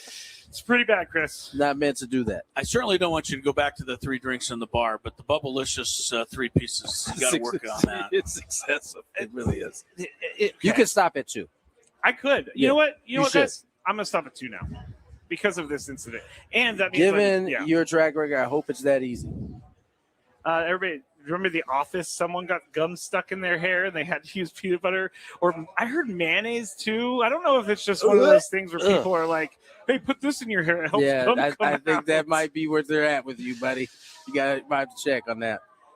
Why don't you just stick some gum in your hair right now and we'll check on it. We'll go get some peanut butter. Tony, we'll send Tony into the cafeteria for some peanut butter. All right, I'm going to get some Bubblicious. Let's do an experiment. We should do an experiment on the air. I tell you one thing, all these kids that are here having a great time at the Padre camp, they'll get a kick out of you having gum in your hair. I think they're going to be ignoring me because they all just got brand new Fernando bobbleheads and they're loving it. They're pretty fired up. Oh, Manny Machado bobbleheads. That's what it is. Oh, there's a bunch of bobbleheads. Different bobbleheads. All right, we got to get to break. More Gwynn and Chris on the other side. Here's some traffic.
2:29 to go at Viejas Arena.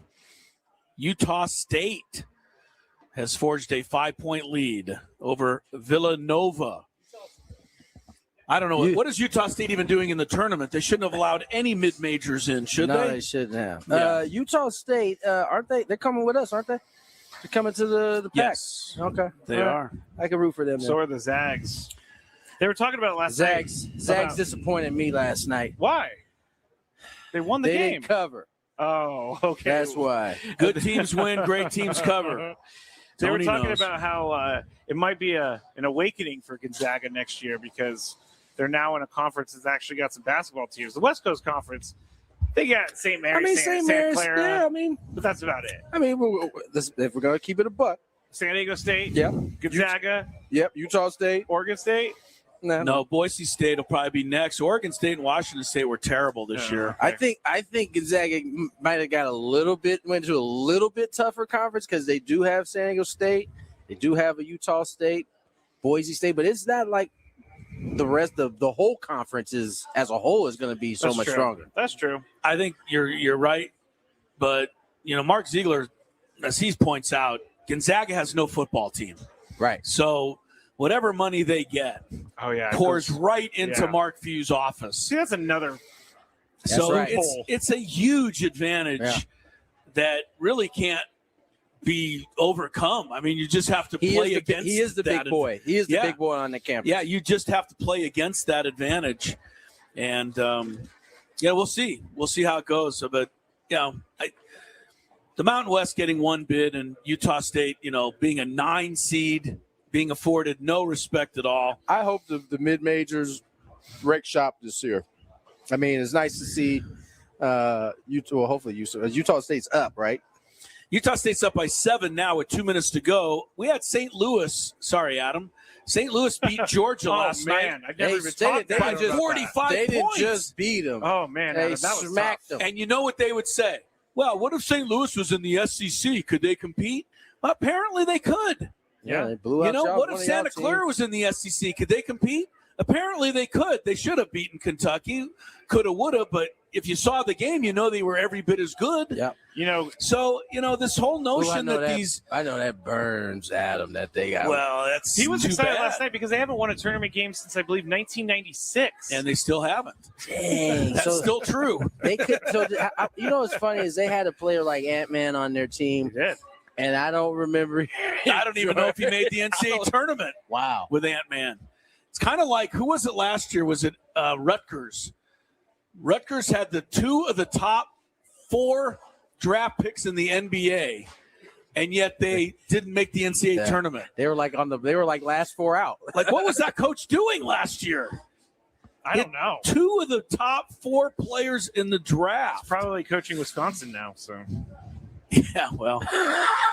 I'm really mad at Wisconsin. Well, look, I mean, Rod is too because Rod picked them to win and they're out. Well, I definitely had them going 2 rounds deeper. You bought the fact that High Point can't compete in the Big Ten. Apparently, they can. Apparently so. I guess so. Miami of Ohio, though, not keeping up with Tennessee today. No, I think that dream is going to end. Tennessee's here up. come the I told you so. Another one. Right now we'll hear about it. One of we told you they couldn't play. Another one of Bruce Pearl's favorites, Tennessee. Oh, yeah. He's going to. That's right. He was there. Yeah. Chris, don't even turn on the TV. Is his son still there? No, his son's at Auburn. Oh, his son's at Auburn. That's where he left. Yeah. He left Auburn with no talent, and he left for it to be too late for them to hire a new coach. Yeah, I saw that. So it was I read that. It had to be his son. And he left his son in a really tough spot because they didn't have any players coming back. Bruce Pearl's a top-notch guy. There was also a great shot of Bruce Pearl screaming F-bombs at the officials during the SEC tournament. As a parent. coach? Oh, wow. Yeah. It was embarrassing. Wow. To be honest with you, it was flat-out embarrassing. All right, Utah State by 8, minute and a half to go. They pulled away here down the stretch, and whatever. Aztecs didn't belong in the tournament, so I get it. But the 19th place team in the ACC belonged. That's how it works, man. Unfortunately. The World Baseball Classic just ended. Yes. And apparently we watched it in San Diego as much as anybody, if not more. Scrape. Oh, yes. We actually watched it the sixth most. I need to get the tweet. Sorry, I told you I was ready with this. Yes, it was sixth most. Did he not No, say, you're right. go No, to me on this thing with the World Baseball said- Classic? You were absolutely right. He This got is ADD totally my and fault. started searching up other things that he was thinking Well, I was about. looking at Kevin Acey's tweet because the Padres are now the only team that is not Named a named a starter because Jacob Mizorowski will be starting for the Brewers. Oh. So There you go. yeah, the San Diego was number 6 on the list of top rated markets watching the World Baseball Classic final. Number 1. Yeah, we needed this like 2 minutes ago, though. Number 1. Yeah, we already got this. I threw to this at 320. Chris is already It's now like, 325. Chris is like looking at his email now. Kansas City was the city that most watched the World Baseball Classic, and I guess because they had a ton of Royals in that game. I mean, Salvi, you got Bobby Witt Jr., and in previous rounds you had Vinny Pasquantino. So Kansas City, Philly was number 2, Boston number 3, Milwaukee number 4, Pittsburgh number 5, San Diego 6, New York 7, All schemes, dog. Fort Myers of all places 8, St. Louis 9th, and New Orleans 10. By the way, I had never thought of it in quite these terms before, but there's only one team in Major League Baseball of the 30 franchises that owns the entire city it plays in terms of any other major sports. Wait, say it one more time? There's only one city in Major League Baseball of the 30 that owns the entire city in which they play in. There's no other major sports, and it is us. Okay, good. Yeah, we are the only one. Yeah. I'd never quite thought about it, in that stark of terms, that the Padres are, when it comes to the major sport, the only one that have it all to themselves. So I was talking to someone recently that I don't know exactly what that stands for, but Well, I don't know what it means, but it's a fact. It's a fact. I was talking to someone who's in radio in a different part of the country, and they were like, well, what do you talk about on the show? And I was like, basically it's Padres, baseball, and then football, but Padres. Right. And they're like, you just talk baseball the entire time? I'm like, San Diegans love their baseball. Like, it works in San Diego. It might not work in other cities. I don't know what it would. We don't have a choice for it to work in San Diego. If you're a major sports fan, you better watch the Padres, because otherwise you don't have any other choices. Yeah, they were just blown away that we talked Padres, and I'm like, well, what do you think we talk about? We definitely talk other sports, but we certainly Padres drive the bus, though. I think it's just this. Yeah, they're their only team here, only major team here. So that's how it goes. I just got back. I wanted to ask you guys what I should do with this, since you guys are the experienced people, Please. on this kind of stuff. I just got a phone call from Indiana. It says, would you please authorize the payment of $999 for new Apple phone? How do I authorize that? Just say yes.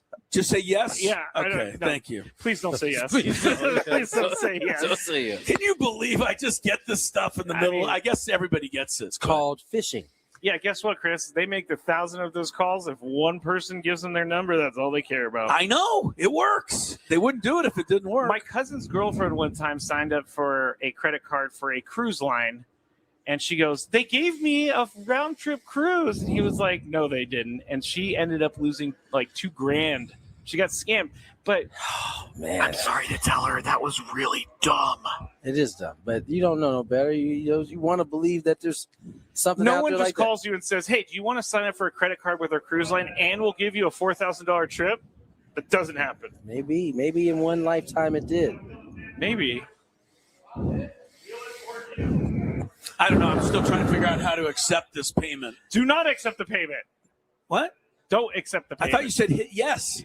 Okay, well, you're going to have to answer to Lori later on Yeah, this. you are. Leave that to you. Let's get to break. More Gwynn and Chris on the other side. From the first pitch of the year to the biggest games down the stretch, Padres talk never stops.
on the clock.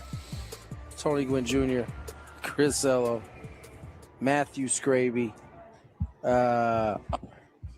Padres, Rockies here at Peoria Sports Complex. Padres, Dodgers over at Camelback Ranch. It is a split squad today. Jesse and I will be here, however, doing the game, not going to Camelback. That's nice. It's very nice. John Mudd here too. Of course they are. That was so. That was so much like. Of course they are. I did as much of a pig as yesterday's game was. I did enjoy the fact that Don and Mudd had to do that game.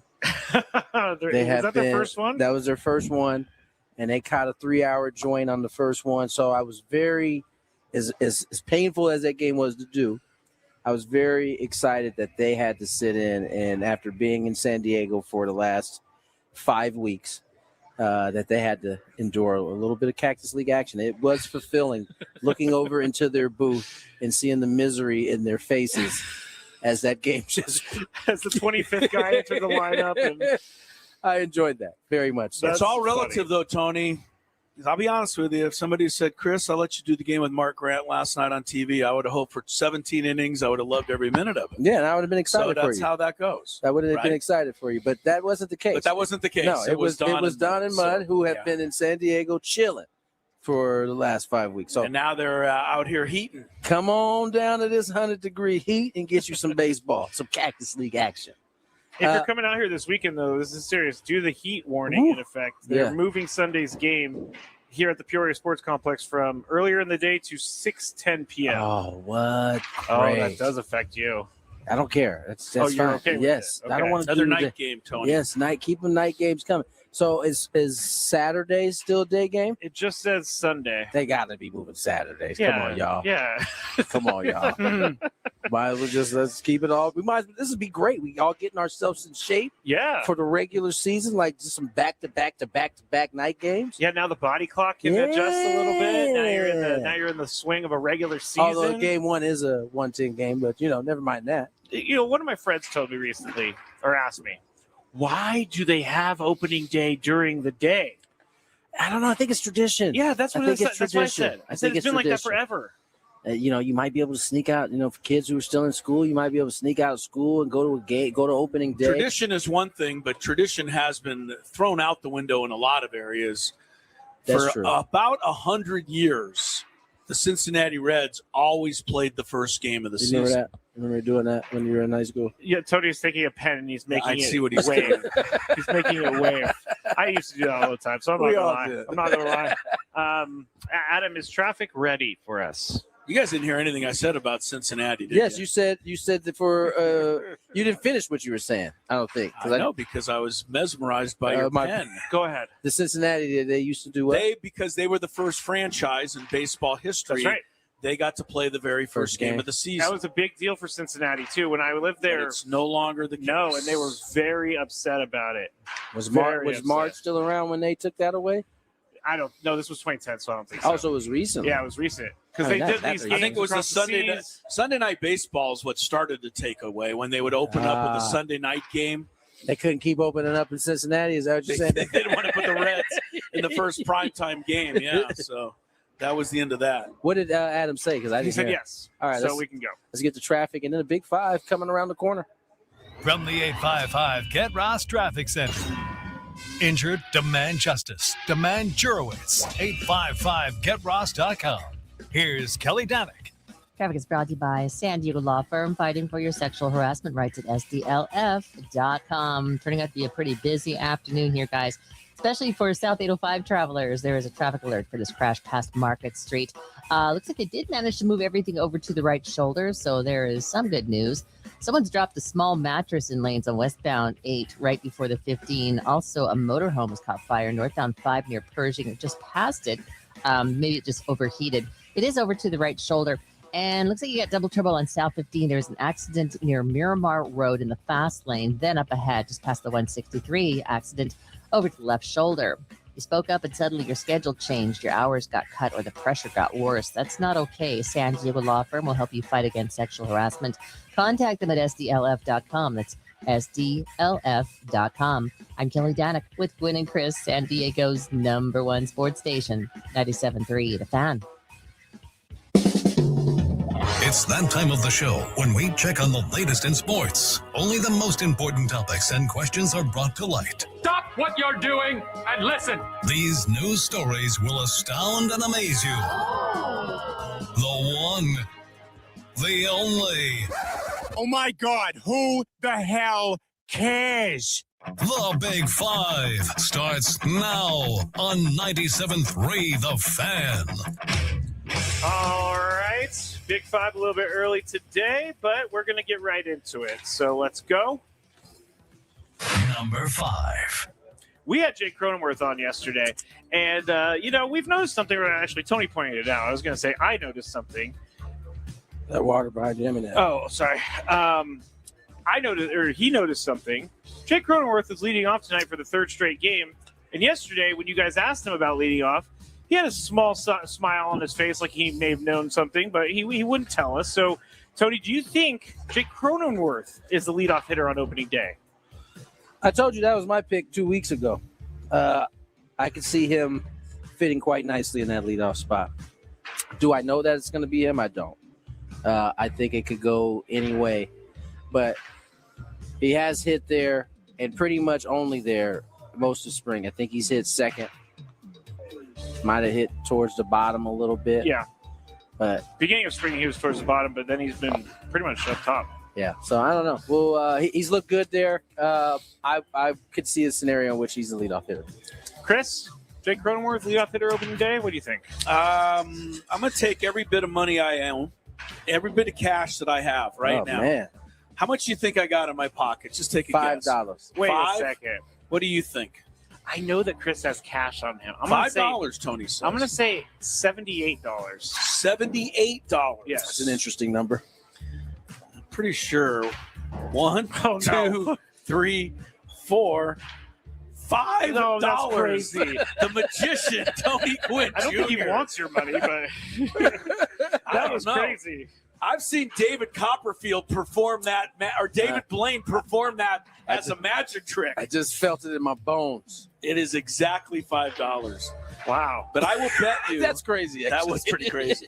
I will bet you those $5 that Jake Cronenworth does not bat leadoff on opening day. Oh, so it's a bet between you guys. Not a bet between us, but I'm just looking at the fact that Tarek Skubal is on the mound. I don't know that they go lefty to open the game. I give him that. I concede that point. So we got Not Xander? that, I was just thinking I in don't know, general but- of yeah, who right. would be the leadoff guy. I could see him being that guy. I think Jake is going to be a leadoff guy this year. It looks that way, but I don't know that they go opening day. Your answer, very astute and well thought out. The spirit of the question was overall, but would you say overall? You asked opening day, though. No, you're right. You're right. No, Chris answered the question perfectly. Yeah, he did. Do you think, Chris, throughout the season, he ends up leading off more than anybody else? I don't know. I'm a little scared to talk right now. Tony obviously knows things about me that I don't even know about me. Tony's got Wait, cameras. what did I You knew how much money he had? Got the $5 right on the money. I don't know. I don't think so. Okay. I just think it's going to start with Jake Okay. for the first month or so. But I think it could change around a little bit as we go on. All right. Let's go to the next. Number 4. The San Francisco 49ers, or Santa Clara 49ers, are not exercising the $10 million option bonus on star left tackle Trent Williams. His contract, it was due today, so It's about time they get rid of that. Well, here it is. His salary cap number will grow close to $47 million, but the team is not overly concerned about it. Still plans to rework his contract before next month's NFL draft, sources told Adam Schefter. I asked this question a few weeks ago. Is he worth the issues? And you guys said, yes, he's worth the issues. Yeah. How many years would you give a 38-year-old Trent Williams in a contract? I didn't hear the question. Well, that's the question. I didn't hear the stage. Trent Williams has not had his option declined his picked up. option. He They're gonna might be a rework free it. agent Yeah. again. Oh, okay. How many years would I give him? Chris first. I'm going to talk to my friend Brock Purdy, and I'm going to ask him how many years he wants. And when Brock Purdy says, I want him for as long as I'm here, then I'm going to figure out a way to keep this man there as long as Brock Purdy's here. It doesn't seem that he's losing even a quarter of a step. It really doesn't. So 38-48, I don't care. He's as good as, if not better than anyone in the league. Tony? Yeah, what Chris said. I mean, if I want to keep Brock looking like Brock, I'm keeping him. I'm keeping that big old dude that is the otherwise known as Debo in football. No one wants any smoke with that dude. So I know that as long as he can keep protecting Purdy's backside, I don't think you can leave him. He's been nothing but productive. Yeah. It's when he's been on the field for sure. When you get to the offseason, you know who you should ask about whether they should keep Trent Williams or not? Ask Mrs. Purdy. Yeah. Oh, I think she would say yes. He's keeping his brain together over there. Right. Unscrambled from being shaken up. Yeah. Oh, Trent Williams. I love him, but I hate him. What do you hate him for? Because every year it's the same thing. I don't make enough money. I'm going to hold up. He doesn't. Just say, hey, guess what? Just say, I don't want to take part in training camp. I'm fine with that. What do I care if you take part in training camp? Listen, he probably does say that, but he's like, hey, if you want me to show up, though, break bread. Break bread. See, you know what the 49ers could always do what the Chargers did with John Jefferson, who was Dan Fouts' greatest target. Send him to Green Bay? Send him to Green Bay. Yeah. But you know what? They missed John Jefferson after they did that. They made their point, but they point made, but you weren't as good. Yeah. All right. Number 3. The Giants had a few guys on their team go to the World Baseball Classic. Infielder Luis Ariz, relief pitcher Jose Buto are rejoining their Giants. Buto, yes. I just want you all to know that he asked me how to pronounce that 11 times, and he still boxed it up. Because I looked at it, and it says Buto. Buto. Anyway, they're coming back after winning the gold medal in the WBC. They were both major contributors. Logan Webb, though, was on Team USA. He said he was really proud of them for winning gold, but he's not a fan of them taunting that transpired as the three guys returned to the Giants clubhouse, and they're just giving him the business. Dang. Webb said, you can see how much they care. We cared a lot too. Now, here's what I'm getting at. He went on to say about the narrative that they did not care. I feel like there's a narrative that we didn't care. That's complete bull bleep. I think we cared the most out of every team. Logan. To be honest, I don't know. We did things differently than other teams, but we care a lot. It became a brotherhood for 2 weeks. It was really fun. We're pretty upset we didn't win. Feel like we should have. Tony, I'm not going to ask you if they cared because we've already talked about that. Stupid question anyway. I just comment. I don't really have a question. I love that Luis and Buto are giving Webb the business. Yeah, that's how it's supposed to be. That's exactly how it's supposed to be. I would expect that had Ohtani and Trout been teammates still the last time this happened, he probably, or were they team? No, he had just that was his first year as a Dodger. Right? I think you're right. Well, let me go look. I can look. Go ahead. If he was teammates, I'm sure he gave Mike Trout the business. If he was a teammate, I'm sure he would have given Mike Trout the business. But yeah, I agree with Logan though that that's bull bleep, a narrative that they didn't care. It's just stupid. I don't know if they cared about the most of any team. What does that mean? Yeah. What does that mean? Can you really judge it? It means guys don't start one game and have a 55 pitch limit and then go home. Well, listen. I don't know that was up to Logan Webb, actually. It wasn't up to Logan Webb. If it was up to Logan Webb, he pitched. You know, Logan Webb we should have more people who are fans of Logan Webb, although he's a Giant. Because Logan Webb is still a bit of a throwback, Tony. He takes the ball and he wants to pitch deep into the game. He does. So, I think you should appreciate Logan Webb, and I'm pretty sure that it was the Giants who told them to take him out. This will be Tony's third year at the team. So 2023 WBC is every. It was in 2023, so they were. So they were still teammates. I'm sure they gave each other. Yeah, 100%. Chris is 1,000% right. Like, as much as everybody wants to be mad at DeRosa, I guarantee he would have done things differently had he had the leeway to do things differently. If he had an open. If he could have been, if he could have just been having guys run out there when he wanted to, it would have looked a lot different. That's funny. I did a hit today in Baltimore, and they are asking why does DeRosa hate Gunnar? Oh, really? And I was like, I don't think he hates Gunnar because apparently he didn't play. I don't think he played one of the last games. No, or he whatever. didn't play in the final until they he pinch hit. So. Right, and so I think that's how everybody's going to feel about their particular. Did they guy. really ask that when they had a platoon of left-handed Gunnar and right-handed Bregman, I think, and a lefty started the last game? I think so. Obviously, Bregman would start. I think they were joking. They knew that it was one of those situations, but it is kind of like the deal, though. Like when you put together a roster like that, someone is going to end up being left out in some way, shape, or form. All right, let's go to the next. Number 2. Ask Jason Tatum about it in the Olympics, by the way. Yeah, he getting left out. But the thing with Gunnar Henderson is he hit 2 home runs. He was hitting pretty well, and so Alex Bregman should not play.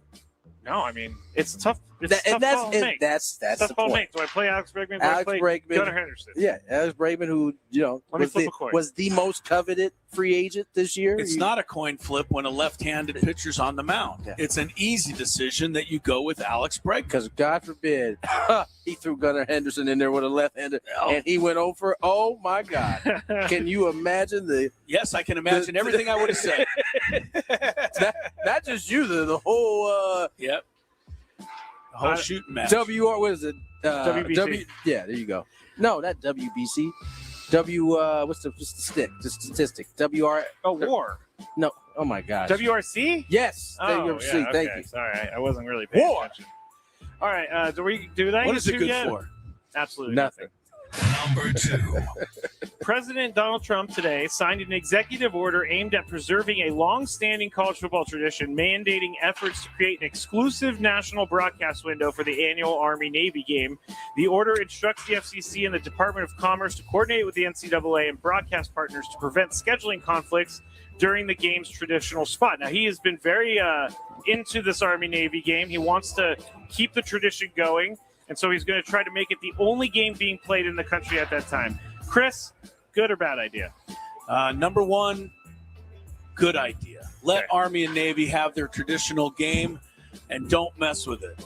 2, leave the president alone. He has things to do other than to sign an executive order about when to play the Army-Navy game. To be fair, I think he just sits down and signs his name. He doesn't actually write up the order. I mean, is this really what we need to be going to him for?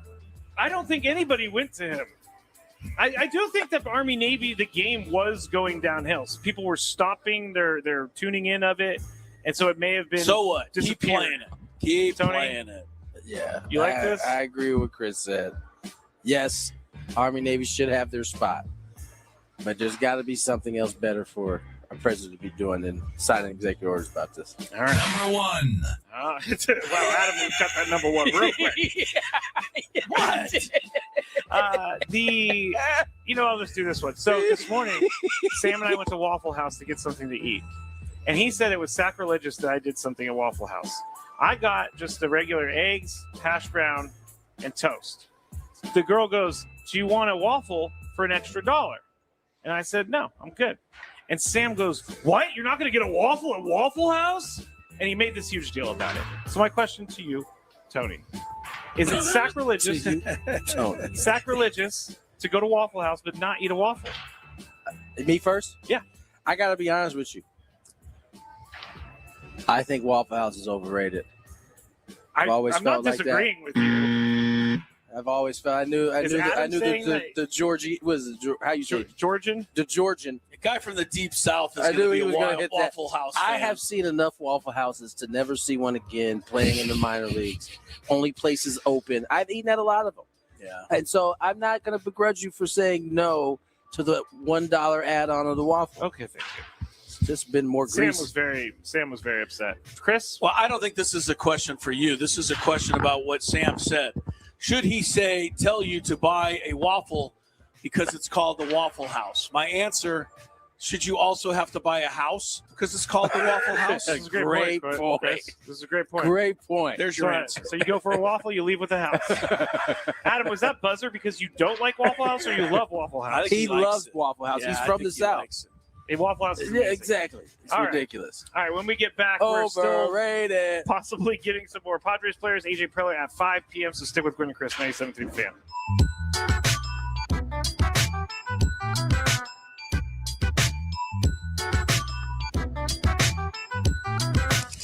Padres, Rockies, Cactus League Baseball on the Fan. Morello kicks and deals, and a swing and a miss. Our coverage begins today at 6 p.m. The Padres play here on 97.3 The Fan. The wait is over. 2026 Padres single game tickets are on sale now. Can't do it any better than that. Secure your seats for the biggest matchups of the year, including opening series presented.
welcome you back into Gwynn and Chris. Try again. Unbelievable. I mean, really. It's my fault that you don't look at your mic button. You push them all the time. We didn't know. You've been pushing the button. All right. Never mind. Don't start. No, my apologies for not pushing the button. No, you know and what, welcome Chris? back to Gwynn and Chris. I take responsibility for Welcome this. back to Gwynn and Chris. 4 o'clock. We're into hour number 3. Still to come, and I should say scheduled because things can change. But Manny is on the list of interviews, potential interviews here the next couple of hours. I haven't seen Manny entered the building and did not come back out. So we will see. Yeah, we'll see. Right. I'm just saying he's on the list. We might be able to chat with him. Hopefully we will. Stick around. AJ Preller's also due here an hour from now. We are broadcasting live from Peoria Spring Training if you're just tuned in. And look, it's been a great couple of days. If it wasn't for the heat, it would have been perfection. Because it's been really nice out here. And Padres, kudos and thank yous to Darren Feeney and to Devin and to Tiffany and to whoever else has helped get us guests and players. And also thanks to the players for being gracious enough to come out and spend a little time with us. I told Tiffany I was going to try to get her. She really enjoys Krispy Kreme donuts. So I said, if I can get up early enough one of these, I'm going to try to meet the hot like the first batch that come out that are Wait, hot. who said this? Tiffany? Tiffany. With all due respect, Tiffany does not look like a donut eater. Oh, she's in quite excellent shape. Yeah, no, is what I'm saying. She's definitely a donut eater. Okay. If I eat, according to her, I've never actually seen her eat a donut, but she says she likes them. Okay. Krispy Kreme, huh? That's overrated. I I tried to tell her. I said, are you going overrated again? Listen, they've changed Krispy Kreme over time. I remember when my dad, we had a place in Fishers, Indiana. First place we ever really found out about Krispy Kreme. This is in the 90s. And it tasted different. I'm just saying. I think it's over also time, the 90s. Interesting. I think over time it's a different recipe. When they came to the western part of the world, my dad would fly these bad boys home. That's how Really? good Krispy Kreme was. Well, there was none in the West Coast. the only one they had in the west of the Mississippi was at the Excalibur Hotel in Las Vegas. Random. Yeah, I mean, it was a bit of a lengthy drive just to get a donut. I don't know if my dad knew that. He was going all the way to Indiana. Yeah, he could have gone there. Just got to Vegas. Yeah, no, Krispy Kreme's interesting. Yeah. I haven't had one in a long, long time. Broadcasting live from the Bill House Studios where we know how. We know how. They just don't know how to put any air conditioning on because there's just no way to save us from the heat today. Yes. We usually have Chris versus the fans here, but we're not going to do it. We're actually going to double up on a couple giveaways for the McGuire's Good Guys. Very Del Mar nice of you, Nationals. Scrape. So, but I just wanted to tell everybody, Good Guys 25th McGuire's Del Mar Nationals Car Show, April 10th through the 12th at the Del Mar Fairgrounds. Over 2,500 hot rods, muscle cars, lowriders, woodies, and more. Get details at good-guys.com. That's good-guys.com. So again, we'll double up on a couple of prizes next week. Did you guys show the WNBA some love? I told you you're going to get it done. They got it done. We not only showed them love, we told Major League Baseball to pay attention. Suit. Yeah. They got it done with room to spare. They got it done. Which is proof that it can be done with room to spare. Seems like both sides were happy with how the deal broke down. I mean, $7 million from 1.5 is a huge cap. That's a nice raise, man. That's a massive raise. Are you kidding me? I'm sorry, Chris. I interrupted you. What were you going to say? No, you should be sorry because I was about to bring up Luka Doncic and the absolutely insane role. How about a 60-piece from my man Luka? I tell you what. Did you see? Somebody clipped this, and this is one of the good things about social media. Kobe's 60th point in his last game of his career came with 14.8 seconds from the free throw line. Luka's 60th point last night came with 40 at the same time. I don't know if it was 14.8, but it was that with a free throw that got him to 60. Wow. I think and I've heard a lot of amazing Luka statistics lately because he's getting not just 60, but he's getting 50 and 40, 48, and he's doing it on a nightly basis right now. James Worthy, who does now the Laker pre and post game, congratulated Luka the other day because Luka tied him in number of 30-point games as a Laker. He's only been here like 2 seasons. And James Worthy said, mind you, I was here for like 42 years. He's already tied me. And also understand that James Worthy is an easy Hall of Famer. Yeah. That's how good James Worthy was. Like, it wasn't a question whether he was a Hall of Fame player. And Luka has already equaled this guy in less than 1 year. It's by the way, that's one of my favorite things about James is James has been very critical of his team at times this year. Well, but he's also willing to hand out the compliments when it's and deserved. you know what? When you do that, it tends to carry a little more respectability with it. For sure. When you are a little critical. Look, James Worthy, you can do a lot worse than listening to some advice from James Worthy. I mean, the guy was a pretty smart, good, hell of a basketball player. And look, the Lakers are playing just playing unbelievable ball, offensive basketball, and whatever criticism you want to have of their defense does not matter at the moment. I think they're on a 6-game or 7-game roadie, already 3-0, 2 wins against the Rockets. They won 8 straight overall. Yeah. I know that. Playing ball. And they're beating good teams right now. Yes, and that's the good part is they're beating good teams. So we're going to see. I know the NBA is, quote, unwatchable to a lot of people. I am not in that group. I really look forward to seeing Denver and the Lakers and Oklahoma City. And all of these teams here. And we're Minnesota, in that tier now. Tier 1. We're in tier 1. And get all these guys Unlike playing. Atlanta. The problem is, no, the Hawks have won. Yes, the Hawks are on the East. They don't want to doing see their us. thing. I know that. Now the Hawks are the East. The Hawks could actually win the East. I mean, it's the East. Number 1. Well, number 2, and Adam, I'm sure will agree with me here, being a lifelong Hawk fan. What is Trae Young thinking at this point? The minute they get rid of that guy, they can't lose. I don't know if you guys remember the whole Patrick Beverly, him and Patrick Beverly going back and forth. One of the things Patrick Beverly said was that he was not a winning player. And I don't know, he popped up. Patrick Beverly has had to kind of go away for a little bit. Yeah, but he popped up just to remind everybody that I told you the moment Trae Young left, and I'm not co-signing this statement, but no, I know. It certainly has proven, or it had proven, it has looked that way. Atlanta has gone on a tear since Trae Young left.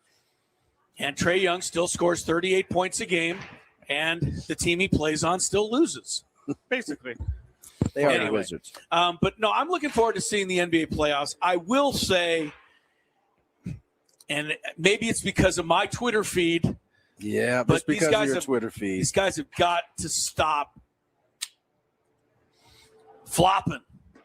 Who's these rolling guys? Around in agony? Who are these guys? LeBron James. That's exactly who he's talking about. Jokic is now on the list too, Tony. And Luka. Your algorithm has picked up on Jokic. Jokic is too? flopping now. SGA hasn't made a shot without pushing off since November. I don't know that it's flopping. I think it's more foul baiting. Oh, foul baiting. That's another word for it, right? Foul baiting. You know, Jaylen Brown had a whole thing about, boy, SGA, all he does is throw his arms up and look for a foul. The next game, they showed a video of Jaylen Brown doing the same thing the whole game. Yeah, Jaylen Brown was complaining about something that he does too. It was almost like he was mad at Luka for getting away with it. I think Jalen's point is I play defense on the other end. I fall victim to these same moves. So because he's usually guarding the best player on the other side. So he's having to deal with it. So he's like, it's fine. If they're going to use it, then I'm going to foul bait too. Get your hands caught in the cookie jar. One thing that we got to remind each other, all of us, is that SGA and Jaylen Brown and Luka and Jokic and everyone you want to name, they're all just doing what the rules are saying they can do. And until the rules say, we are going to call a push off now and again. We are going to call foul baiting an unsportsmanlike act. Hey, it's going to continue. Scraby, Aaron Judge has some words for you. You want me to read them to you? Yes, please. To me, okay. Yeah, to you first. He said, every culture is different. I loved everything Mexico, Great Britain, and the DR were doing. My passion is grinding in the batting cage when no one is watching. As a 6-year-old with my dad. If I don't show it outwardly, it doesn't mean I don't love the game. So take that. I just died a little bit inside. So take that. I just died. That was such a. I don't even want to say the word. What is wrong with that? My love of the game comes from when no one is watching. Well, but you play a game that pays you millions of dollars to have people watch you. I don't care. Aaron Judge said it was better than a World Series, which is crazy to me. Why is that? Because did he say that it was better than a World Series? Let me grab the quote. Pull that up. He said it was right on par. While you're looking that up, Scraby, congrats. We did this last week, but I'm going to congratulate them again. The UC San Diego women's basketball team. They made it to the NCAA tournament for the second year in a row. Their dream did end today in a loss to TCU. I almost don't want to give the score. It was a rough score. It was rough. Just give the score. 86-40. They made it to the tournament. But they made it to the tournament for a second year in a row. Good on those kids. And, if you need a hug, I know how you feel because that same score happened pretty much to the Aztecs last year in the first round of the NCAA tournament. No shame. Going there and losing to a really good team. So I just saw a clip of the Santa Clara clip of where the coach called timeout. I got to tell you, I'm not mad at the referees for not calling it. So you don't think he didn't get it demonstrative? It was demonstrative, but if you're the referee and the ball is already being put in bound, the referee had already turned to run. So and I'm sure after he hits that shot, you can't hear anything unless you're pretty close. The thing I think the coach made a mistake on, where he was stationed when the play happened. Most of those guys hang out at least near the scorer's out table. By the 3-point line. He was tucked in all the way by the seats of their bench, like the baseline, beyond where the coaches are, like where the players are. Okay. And then it was a hesitation. I'll show it to you because they have it right there. Yeah. There was a slight delay in when he actually asked for it, and I think the referees very easily could not have seen or heard him by the time he came running up to call it. There's no way the guy running the other way could have seen it. No. The other two, I don't disagree with you, Tony, but a really good ref, and I again think these are really good refs. Someone have been you almost have to anticipate it. Yeah, I can see that. You have to glance over when that ball goes in. I think you almost have to glance over and say, "I wonder if he wants the timeout here," and nobody did that. But that's fair. It doesn't also matter.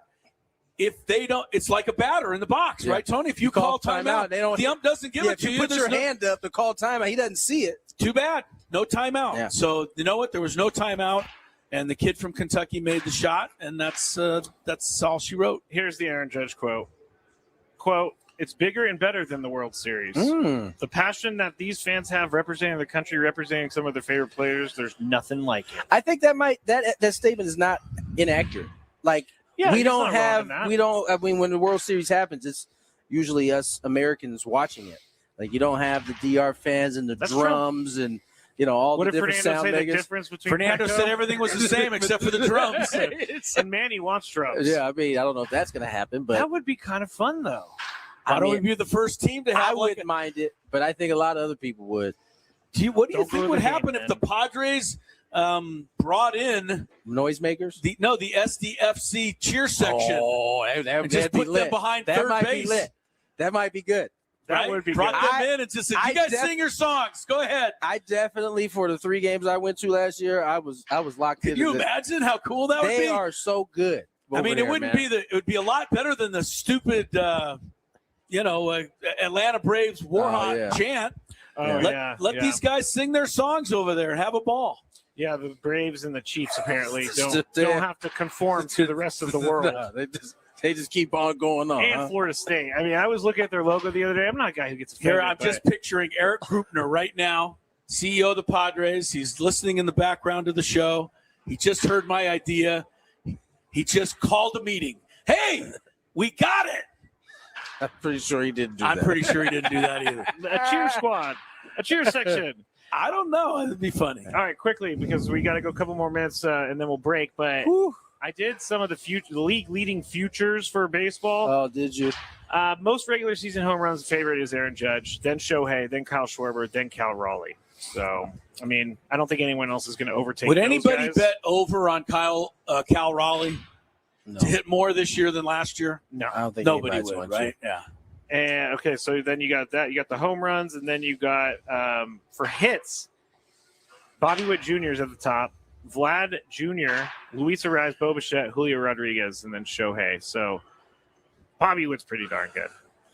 Yes, I don't know if Bobby he's Witt's- going to get the hit leader, but pretty darn I can good. see him leading the league in hits. Probably Witt is the truth too. For RBIs, they say Aaron Judge, Vlad Jr., Pete Alonso, Junior Cameronero. By the way, Junior Cameronero, I want to know what the heck he said to Fernando before he took that at bat on Sunday, because he was like fired up, screaming into Fernando's ear.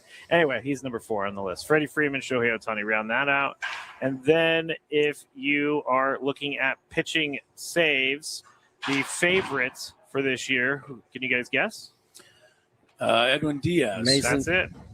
Edwin Diaz, Really? and then Mason Miller. Why does all these things love Edward Diaz so much? Because he's on the Dodgers and they're going to win 150 games, people think. Yeah, I thought this was weird. Josh Hader's at plus 1,000, and he's the third best, but he's not even starting the season on the roster. List. Is he hurt? Yeah, he's hurt.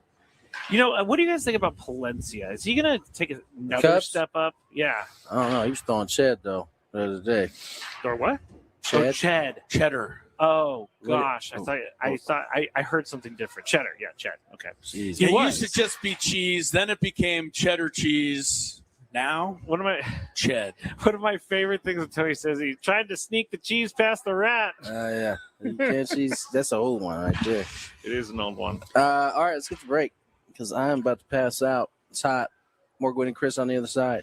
Traffic.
the scrum. What time's the scrum, Sam? Said 25. So, yeah, in about It's 24 now. Yeah, so. Yeah, I don't know why Jesse can't come here for 4 seconds and then go back. Jesse, you can wait until after. All right. Scraby is Well, I sit here. Okay. Jesse Agler, my partner. I have a cough drop in. Is that all right? Yeah, of course it is. Out here, you got to have it. It is so dry and so hot. Yeah. We have. I was waving at the camera. So. Don't do that. There's too many pterodactyls flying around here. My friend, they've already moved one day game to a night game. We just need one more moved, it sounds like. Don't know if that's going to happen. Yeah, I mean, the Monday game, I don't think they can move, right? No. Because everybody's trying to get out of here. Saturday's a day game, though, right? Against the Brewers on the road. So that is the Brewers' responsibility. Come on, Do we call Brian Anderson? Do we call, what do we do? Jeff Levering? Is this does Rock make this call? That booth doesn't seem very ventilated either. It seems like it's a little toasty in that one. I mean, I don't know, man. I feel like if they were going to do it, they would have done it. Yeah. Yeah. We're going. They don't lead the league in the breezes in Maryvale. And they still play in Maryvale? They do. They don't call it Maryvale anymore. Oh, they don't? They've rebranded it as Phoenix. Oh, okay. Is that right? They do not like when you say Maryvale. Oh, really? Why not? Yeah, kind of like the A's don't want you to say Sacramento. They don't want you to say Maryvale. American Family Fields of Phoenix, or as we call it, AmFop. Yes. I don't think they like that either. Jess, you've been here as long as I have. Yes. Which only 6 years. It's fine. What have been your thoughts on the camp and what we've seen so far? I mean, the main thing that stands out to me, and you and I have talked about it literally every day, is it seems like, certainly compared to last year, they are hitting the ball exceptionally hard. Like top to bottom, doesn't matter who it is. Yeah. You know, starting guys, El Paso guys, San Antonio guys, it doesn't matter. It just seems that everybody who's coming out is hitting the ball really, really hard, and that is encouraging. And look, I mean, I know the jokes about hitting coaches in Petco Park. We've all been there, and we've all seen it, and we all know the deal, and we know how it goes. But, I mean, it has been loud, it has been noticeable, and it's been really impressive so far. Jesse, what would be your best guess? I'm not trying to put you on the spot, but the Final Four. In basketball?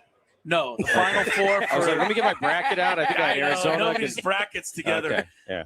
Trapezoid of excellence. The Final Four, as in that's the Cronenworth thing right there. When the game starts next Thursday, 9 guys run out there. 4 bench players are there next to Craig Stammen. Who do you think they'll be? I mean, it depends on the lineup, right? You feel Skubal starting, he's a lefty. So Castellanos is probably in the starting lineup. Sheets then is on the bench. Okay. I think Bryce Johnson is on the bench. Miguel Andujar is probably in the starting lineup because of his success against lefties. So this is now going to put me into knots. Who's that? Campusano's the backup catcher, so I'm missing one guy. Who's a left-handed hitter that might be in the starting lineup but wouldn't be that I'm day? drawing a blank right Well, now. I think it's going to come down to Ty France or Miranda for the 13th spot. Yeah, what there do you go. think? I'm probably Ty. I think if we looked at the contract stuff, I think at some point, and I think Ty we had Ty earlier on, and he kind of indicated that we'll know something one way or another. What did he say, tomorrow? He said tomorrow. So that might be his out. Don't know what is that what means, we're kind of possibly thinking. That's the thing. We don't necessarily know all the contract details for all of these guys. A lot of them have a It's thing gonna that play says, a part in it for sure. right, I have to be on the Major League roster by X date where I can get out of here. Some guys' dates are later than other guys, so that all plays a part. But look, they've both had really impressive springs.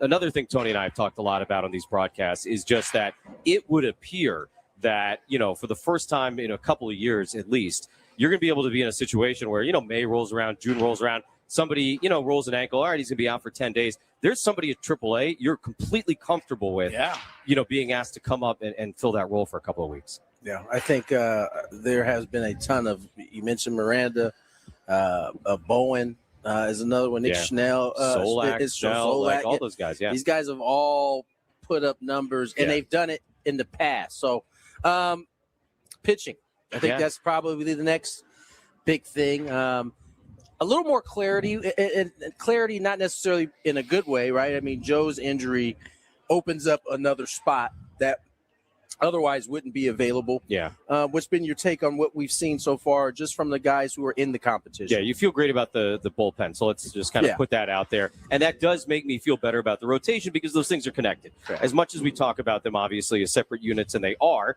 if you have a really good bullpen, that can help your rotation when and if needed. And I think we'll probably see some of that, especially early on in the season.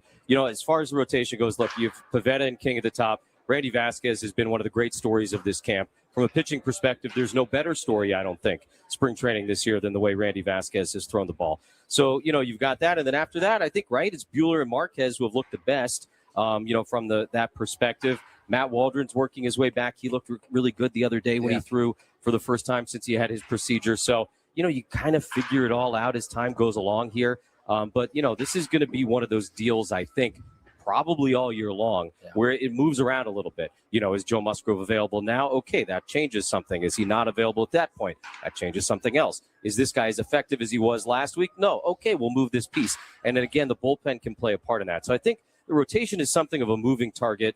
You want to call it, the carnival basketball game, right? Like that's I think, and what it's going to be for a lot of this year. And by the way, that's true of the Padres and probably 29 other teams as well. Real quick, Stam is arrived. Stam is underway over here. If you don't want to miss it. That's all right. I'll get the video from Sammy Love. I'll ask you then about the WBC because we got a chance to experience some really good baseball. Over the last couple of weeks. Obviously, good for baseball. Yes. What was your take?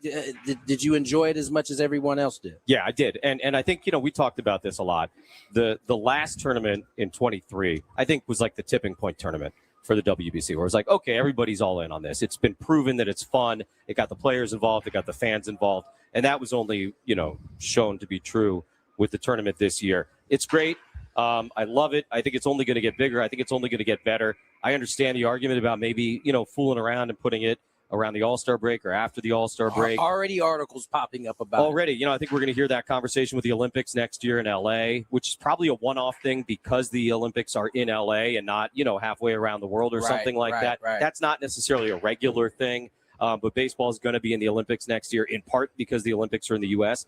But I'm not – there's a little bit of a concern I have. And this is maybe getting like nerdy, deep Jesse talk here, but like I have like something in the back of my mind that this commissioner is maybe not as enthusiastic about the 162-game grind as a lot of other people in baseball are. I think for the players, for a lot of broadcasters, for a lot of people in the game, there's something about 162 or 154 for that matter, but the long grind of the baseball season that they take great pride in. Yeah. And I don't know that is shared at the very top right now, baseball. And I think, by the way, they're talking about these other events. Shortening the season.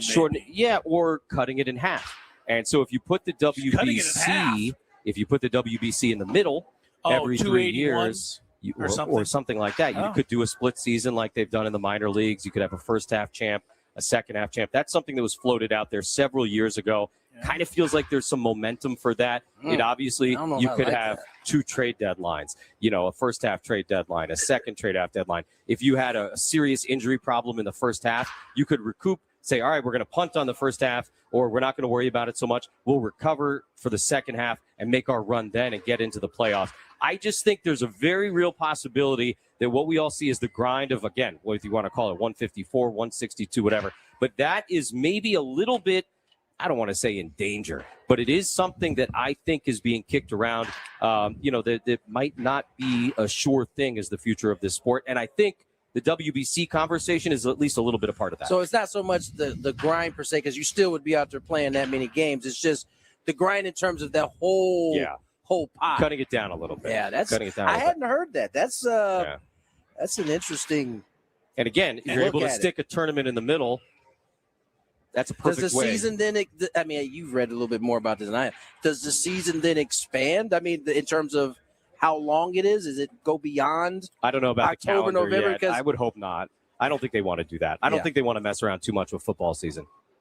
The one thing you can't say about what Jesse's saying is that it's impossible, because if he would have sat here 8 years ago and said, they're going to put a runner on second base in the 10th inning, it's crazy. All right, one last rules question. Sorry, or do you want to go? No. He's done. I was just speaking. Okay. What do you think about the ABS? Because my crazy mind, I'm seeing in spring training. Yeah. Challenge. I mean, do we want a challenge? 10 times a game, or 5 times in one inning, or do you not? You don't think it'll be like that once the games really start? There will be games like that. There will be games like And that. you're Now, I don't okay. think it'll be regularly that you see that. But look, like, umpires, like players, like broadcasters, they're going to have off nights. And like you're going to see it when it happens. Yeah. There's going to be a guy, he's a little tired. This is a conversation that came up last night with Jesse and I. With the umpires, there used to be a time when a game was getting out of hand, they could kind of control it, open up the zone a little bit. That's not, if there's a blowout, it's just going to be the zone is going to be the zone. They're still going to have to call it. Yeah, because you're going to get challenges, or they're going to be graded on that box, and they're going to be like, I'm not hurting my grade because it's 11-1 in the 7th inning. Do you want I saw Marquez last week, 3-2 pitch against the Mariners, called strike 3 at the bottom of the knees. Yeah. I thought it was a great pitch. Sure. Batter took one step to the dugout and said, you know what?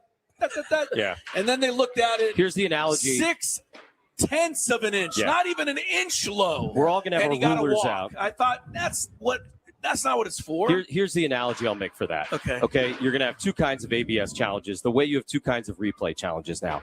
You're going to have the calls like that, which are the replay equivalent of that play at second base where the guy's spike just comes off the bag at second base, and we all sort of roll our eyes at it. Like, oh, that's kind of annoying. He was clearly safe. He beat the throw, but his ankle just lost contact. The guy kept it tight. That is that version of ABS. Yeah. Then you're going to have the calls where it was such a bad miss, and you're going to go, oh, boy, thank goodness we have this system because that was such a bad call. I'm glad we have a and way that's to the ones to you fix will it. remember far more than the others. But So hopefully you there think are we need, far more of those. So we need to put up with one type of challenge to have them both. I'm not saying I believe that, but I think that's a fair thing to say, yeah. Is there concern that, and I hadn't thought about this really until he just brought up the 10 challenges, and we've had our challenges. The game kind of just moves along.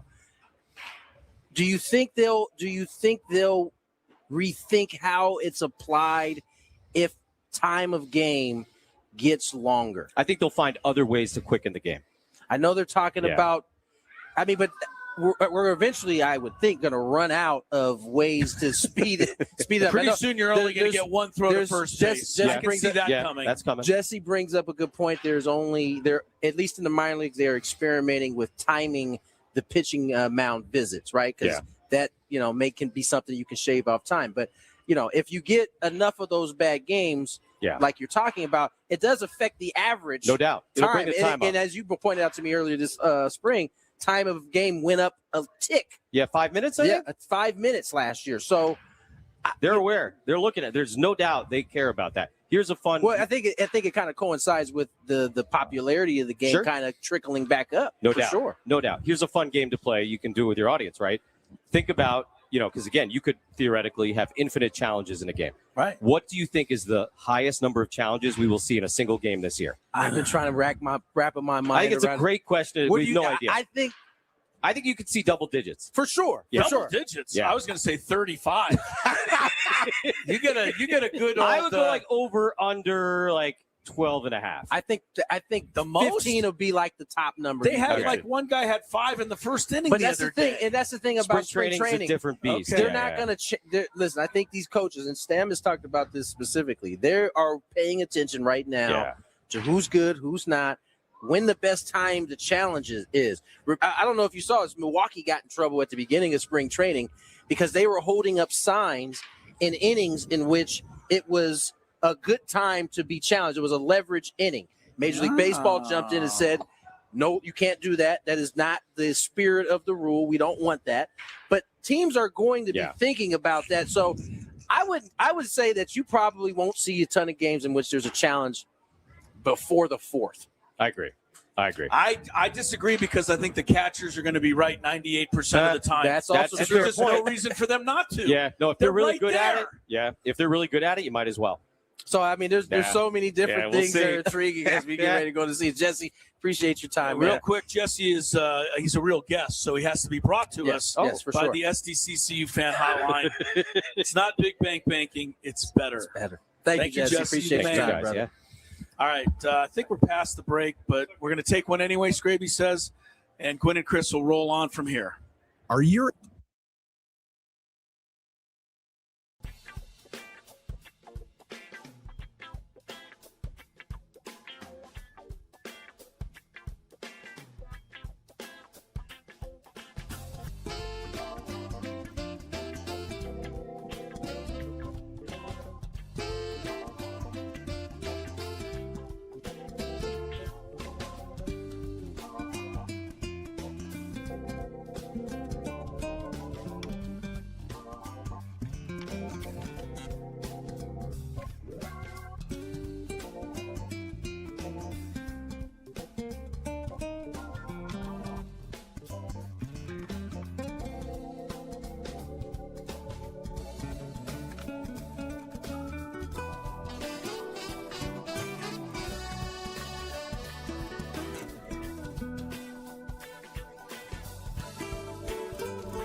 Gwynn and Chris, welcome you back to the back patio at Padres Spring Training in Peoria. Fernando Tatis Jr. just took a little stride out toward the batting cages. And lo and behold, Scraby, there's kind of a lot of people surrounding the cages now. Oh, of course. To watch Fernando hit. Oh, wow. Yes, I just turned around. There is a ton of people. A lot of people. Walker Buehler had a bullpen session just a little bit ago. AJ Preller, general manager of the Padres, due to visit with us at 5 o'clock. We had hoped to get Manny today. Last I checked, Manny's in the cage right now. Yes. UCLA 18, Central Florida 12, early in the first half. Well, midway through the first half there. Iowa leads at Clemson 32-25, or not at Clemson, but they lead Clemson at halftime. Those are two games that are underway right now. If you missed some of the March Madness earlier today, Utah State won at Viejas Arena. I thought they looked pretty good doing it. They pulled away from Villanova, beat them by 10. And I don't know. It just seems too obvious to say, okay, well, yeah, you're right. The Mountain West only deserved one bid, but that's kind of how I feel. You know, watching Utah State, they certainly looked like they belonged, and they probably belonged as higher than a 9 seed. But anyway, they won. Kentucky won the thriller of the day over Santa Clara in overtime. Kentucky needed a half-court bank shot to go in at the regulation buzzer to force overtime. That's crazy. And they got it, and then they won in overtime. Everything else pretty much as you might have expected earlier today in the NCAA tournament. Scrape, we have a little traffic to check here. Yeah, but let me get into this real quick, and then we'll check some traffic. As you know, I kind of felt bad because when I went over to get Jesse, I was like, hey, you want to come over and talk real quick? He's like, I'm going to listen to Craig Stammen. I said, no problem. He said, I could do it after. I'm like, well, I think you're going to go be doing your game. And so he's like, no, I'll come over. And then Craig starts, and Jesse's like, whatever. I don't know. I think he was fine. Okay. Because everybody records what Craig Stammen said anyway. That's true. And he's been doing it every day for the last, 45 days. And Jesse will be filled in on everything Craig Stammen said. Among the things he said was that Jason Adam will pitch in the game tonight. Yes. Which is, I think, something for everybody to be keeping an eye on. And potentially Monday, if that goes well, according to AJ Cassaville, still a chance Jason Adam makes the roster. Now, here's something we expected. Yuki Matsui is going to open the season on the IL with a groin strain. Stammen said he'll face hitters in the coming days and probably isn't too far off, but we all know how Chris feels about that whole thing. Yeah, Joe Musgrove wasn't too far off a month ago, Scrape. Yeah, I mean, still haven't seen him. I didn't expect for any updates while he's been injured, but it's been pretty quiet lately. Going to be a couple of days, guys. Just a couple of days. Yeah. Yeah, we've heard it. All right, let's check traffic, which we don't have to wait a couple of days. We can have it now. From the 855 Get Ross Traffic Center. Injured? Demand justice. Demand Jurowitz. 855GetRoss.com. Here's Kelly Danick. Traffic is brought to you by Creative Repipes. Speeds are slowly getting back to normal. South 805 accident cleared over the right shoulder just past Market Street. Now an accident eastbound 8 just past Mission Center Road. There's a vehicle in the center divide and possibly one over to the right shoulder. East 52 past Regents Road. Collision over to the right shoulder. Also, North 5 Coastline near Carlsbad Village Drive, an accident over to the right shoulder. North 15's been giving us some headaches this afternoon. Accident cleared near Miramar Road, but up ahead near the 56. Accident being cleared out of Middle Lanes. Then a stall near Carmel Mountain Road that is in the fast lane. Don't wait until that water leak in your home becomes a flood. Call Creative Repipe for whole house repipes. Get a 20% discount plus a lifetime warranty. Free estimates with financing available. Visit CreativeRepipe.com. That's CreativeRepipe.com. I'm Kelly Danick with Gwynn and Chris, San Diego's #1 sports station, 97.3 The Fan.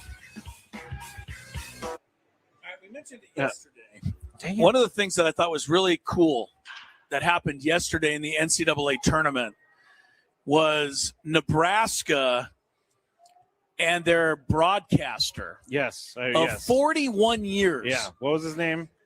Vern Lundquist? Not Vern Lundquist. Yeah, the name escaped me, but he had been calling their games for 41 years. Nebraska's never won a tournament game. Yeah. And they won yesterday, and there was a really wonderful video of him calling the final seconds as they ticked off the clock. And Kent Pavelka. Thank you. Yeah, Kent Pavelka. So good for Kent. As somebody who broadcasts, and Jesse does it, and anyone who broadcasts, you're not part of the team. You get that. You're not on the roster. But you still spend a lot of sweat. Yes. You're on the airplanes. You're in the hotels. You're at practices. You get to know everybody. You root for people, especially college kids. Yeah. And to be on part of a program for 41 years and never win once, and to win, that was pretty exciting. Yeah. So good for him. On the other end of that spectrum, yes, was the college students at High Point University yesterday. And I'm also thinking a little bit about being these kids. They go to High Point University. It's only known to the people in and around North Carolina where the university is. You know what Braden texted me earlier? It completely escaped my mind. That's where I knew High Point sounded familiar. That's where his sister went to school. Braden's sister? Okay, well, Braden's sister and these announcers are the only students at High Point University. But they got to go with the basketball team to the first round of the NCAA That's tournament. amazing that they even took them. Right, and broadcast the game yesterday. And then they won. And I guess this was all the way in Portland, Oregon, which for a kid from North Carolina is a hell of a nice or fun, crazy trip to take. And here is the call from the High Point students who broadcast the victory yesterday over Wisconsin. I thought this would be fun. Anderson, driving, step back. In circles now, Johnson catch and shoot.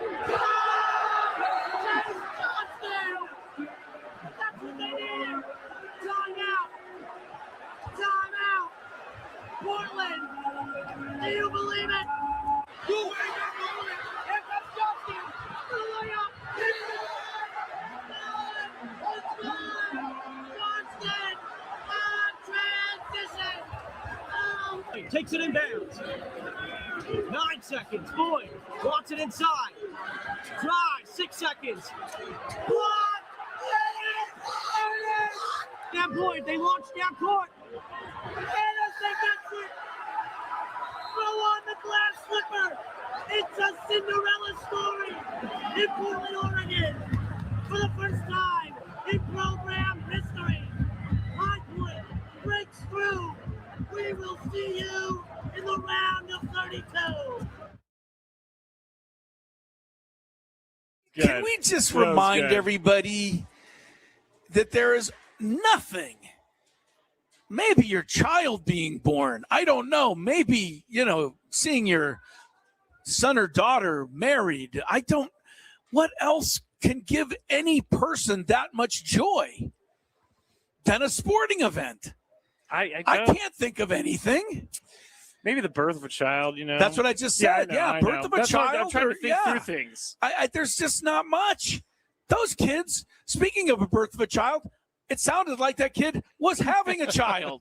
You should. He was so happy. For the people on YouTube, it was also married up to the video, and just everything that he did was turn to his partner and grab him. And you could just Can you believe this? It was so you couldn't even hear him because the stadium was going so crazy. You could just hear how excited he was. I mean, that, like you said, that is, as a college broadcaster, it does not get any better than that. It really doesn't. I mean, because when you're in college, you can still unabashedly root for your team, even as a media person. Yes. Once you move on from college, now you have to be somewhat professional about it. But those kids, you talk about having the time of their lives. Isn't that what student radio's for? Is to be over the top crazy? And to learn and to, see what it's all about. Kudos to High Point for including those kids on the trip and, bringing them with so that they could have that experience. Now, when they get mopped, who are they playing? Sorry. Well, they play the Sauce tomorrow. So when the Sauce mops the floor with them, these guys won't be. No, they're going to take this for the rest of their life. That moment right there of them beating, going on in the tournament, they'll remember forever, no matter what happens. March Madness is still special, and I'm glad that it is, because I was starting to worry about it You know, with all this NIL stuff, with all of this, they put a picture of a kid or a shot on the screen today of one of the kids for Villanova. This is his 5th team in 5 years. Like, what are they doing? Yeah. You know what I mean? Like, what is this for? Like, what education is that kid getting, if any? Don't even start me on the actual education in college, because it's not happening. For some of them. There's so many negatives about college sports right now, and basketball, you know, where these NIL kids come and they go and they just don't care. And then you see High Point win and you hear that reaction. That's pretty awesome. It was awesome. They might win tomorrow. You don't know. I mean, the sauce needs to. Crazier things have happened, Scrape. Yeah, High Point did win, so. All right, UCLA is up by 10 on Central Florida. We'll keep an eye on that as we head into the happy hour on Gwynn and Chris from Padres Spring Training in Peoria.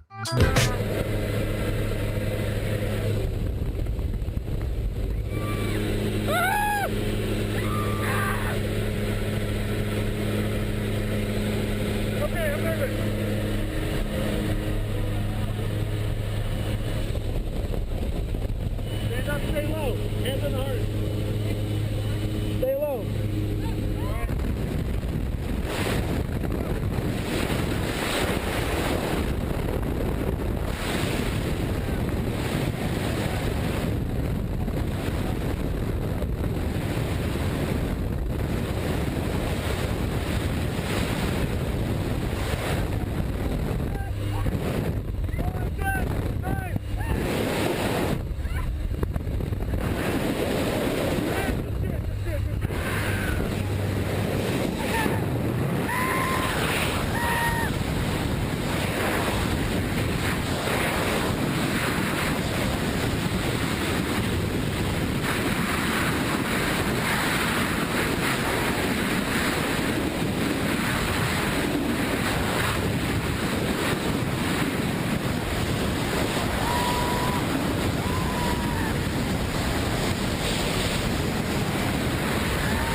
you idiot. That's right. Typical tandem student right there. I tried. I wrecked your good job, buddy. Fun, huh? You need help with anything?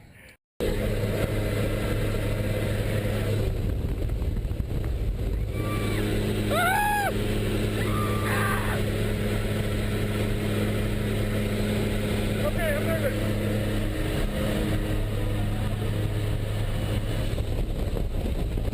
Stand up, stay low. Hands on the heart. Stay low.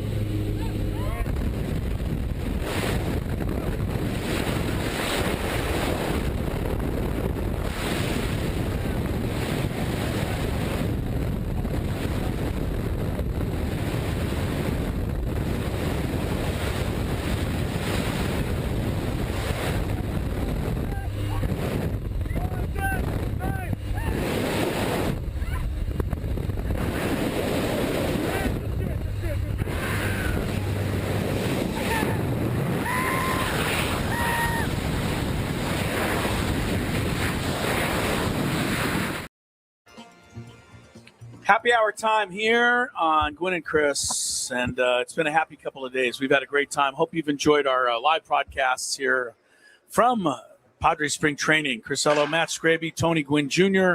has gone on to get set to call tonight's game. Padres and Rockies tonight. Yes, Rockies tonight. In a split squad game. And AJ Preller is scheduled to join us in the last hour of the show here, so stick around for that. But again, thanks to the Padres and, with Darren and Devin and Tiffany, especially here, running laps, trying to get guests on for us and the players for being gracious to come over. We had we had Jackson Merrill on today. We had Gavin Sheets on today. We had Craig Stammen, Manny Machado, Fernando yesterday. Anyway, it's been a cast of thousands. Jake Cronenworth was on with us. Ty France was on with us. So all of that over the last couple of days. I don't want to call them this, but I kind of want to call Jackson Merrill and Gavin Sheets the Bash Brothers because they just kind of seem like that. They just kind of seem like they came over together. They did seem kind of linked a little. It seems like they're very close. Well, comfortable in the sense that Tony asked Gavin Sheets about playing left field, and he said, well, Jackson likes it because he knows that anything hit to his right, he didn't have to run over. I'll get it. And Jackson said, that's because I'm already shading over to your side. See, that's the stuff that I love. Yeah. It's the dynamic of the clubhouse. Play. Yeah. So that was good. Happy hour brought to you by GL Pools, the company trusted by thousands of San Diegans to keep their pools sparkling, swim ready, and expertly maintained. Call GL Pools now and say radio and get yourself a free month of service. I've never read a swimming pool ad more jealously than I just read that one, because a swimming pool sounds pretty good. Oh, it sounds amazing. You know, I put my foot in the hotel swimming pool this morning when I walked out to my car just to see. It was a sauna, or it was a spa, basically. That pool was not cold. Before or after you got the gum out of your hair? Oh, this was after I got the gum out of my hair. Yes, I did get gum stuck in my hair last night. You fell asleep with 3 wads of Bubblicious flavored bubble gum. And it ended up in my hair. I can't believe you can even honestly get that much gum in your... Well, they shrink as you chew them. Yeah, I know but not that. All right. It's a lot, okay? I get it. I was overindulging on the Bubblicious watermelon strawberry gum, okay? All right. I'm ready to go. Have you looked at the divisional races at all this year and who you think is going to do what? Have you taken any time to, preview the season at all? A little bit, yeah, because I have my fantasy draft tomorrow night. You do? Here comes AJ right now. Okay, well, we'll put this on hold because AJ is going to drop by here. But your fantasy baseball draft is tomorrow. Or baseball, tomorrow. Yes. And you do just it's a draft order. You don't have we don't have auction. anything crazy like you used to. And that's funny. Adam has his Merrill Madness shirt on right now. And that's the same exact shirt that I bought way back when. And it doesn't fit me anymore. It looks way better on Adam than it does on me. Adam's still in better shape than you? Of course. All right, I'm going to help our guy. Help get AJ Preller set up. Hi, AJ. Thank you so much for coming over for a minute. Getting AJ's headset on. We won't keep you long, sir. We know you have a lot to do still. Thank you for stopping by. Okay, what do you think of when you hear somebody say, you know what, tomorrow night I got my fantasy baseball draft? His is tomorrow night. I do. I have it. You do it for real. What do you think of these things? It's fun, honestly. I mean, I think being interested who you take, who we should pick up. I can tell you right now, if I get Fernando in my sights, he's going to my team. You're grabbing him. Yeah, last year I had Jackson. He started great. Obviously, he got injured, but I will still take Jackson Merrill as well. I just think it's funny that we do these things with real people out there, and then we get to know them. I always talk about this, like we always talk about how we're always nervous to make trades in fantasy sports, but you're like actually doing the real trades. Real one. Like, is there ever that moment right before you make that trade where you're like, oh no, maybe I shouldn't do this? Yeah, no, it's I mean, these decisions all the time are, it's kind of that 51-49 world a lot of times. So it's, there's some decisions that, it's full speed ahead. Other times, there's always a little bit of trepidation, as you get to it. But again, you have good information, you have good people. Usually you feel pretty good about the process and then making those deals. Yeah, buyer's remorse is a real thing. We had Craig nice enough to come over to Stammen yesterday, and he talked about, the process of becoming the manager here. And he talked a lot about you and the ownership and everybody in this organization really, kind of standing behind him and, encouraging him to take a real hard look at whether he wanted to do this or not. Can you tell us what it was about Craig Stammen that got you and the organization thinking, hey, Craig Stammen could be our guy?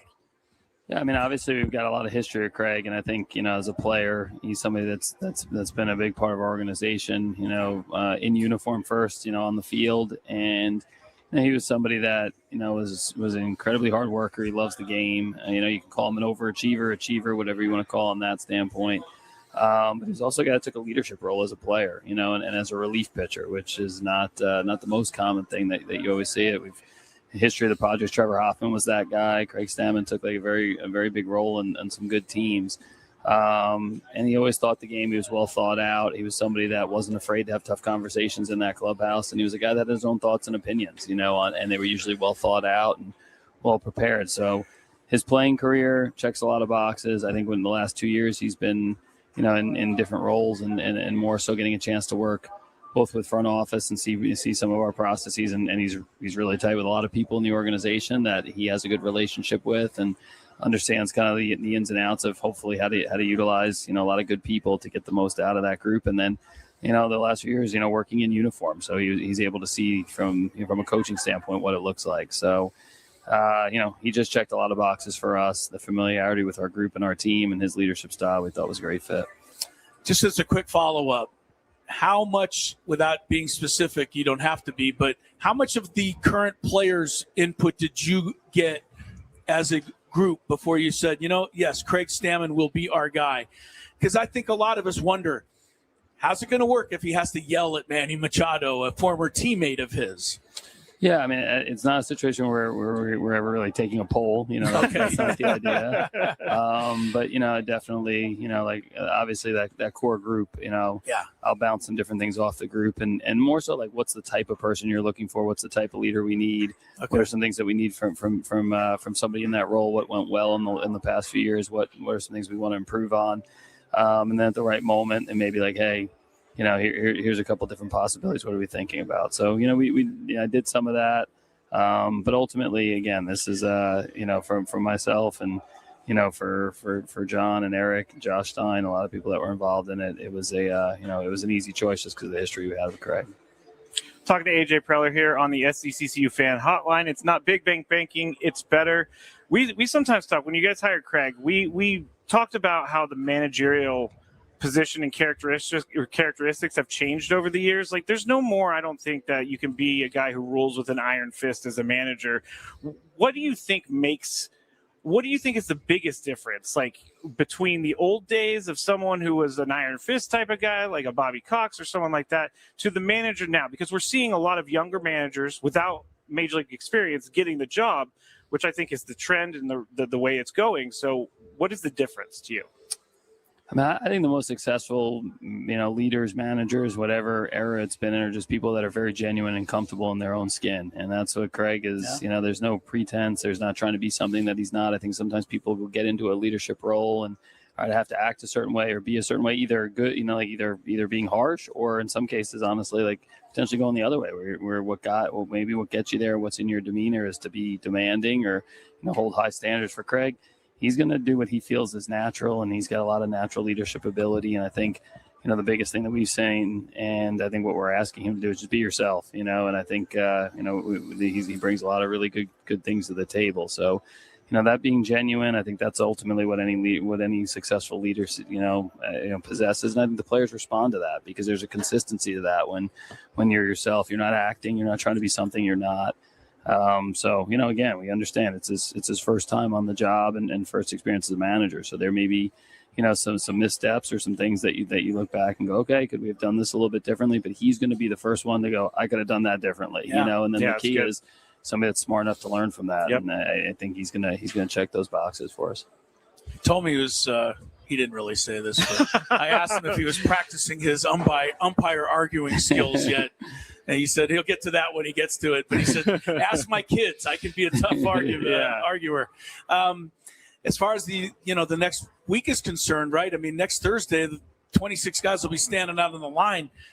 I still think you got 40 guys who could be those 26 guys. Just what is going to go into your final decisions here in the next few days? Yeah, I think you Chris, you may have just come from our board meeting.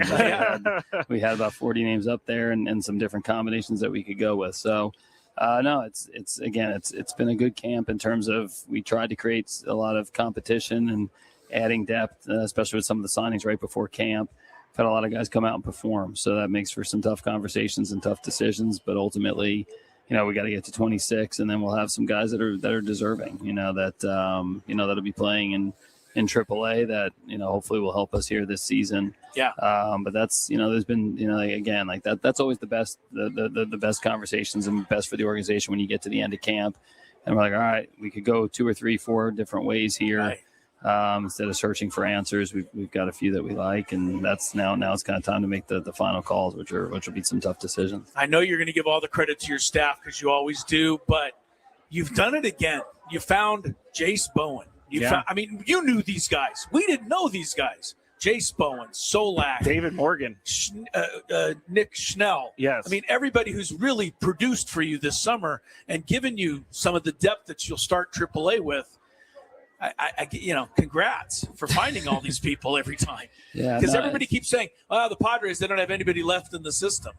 They're wrong. They do. They're wrong. Yeah. Yeah. I mean, I think it's a nice part about spring training is you're here and you get a chance to see your major league team and kind of the core foundational guys. And then you get to see, some guys that are coming in from outside and other organizations, either guys like a Walker Buehler that's been at the top and now trying to get back there. You see guys like a Jace Bowen that you mentioned that hasn't got there but has ability, and then you get a chance to see your farm system too at the same time. And again, like we've said it multiple times here in the last few years, we know we have a good talent base, like in all those different areas. The core group that's been part of these playoff runs here the last few years.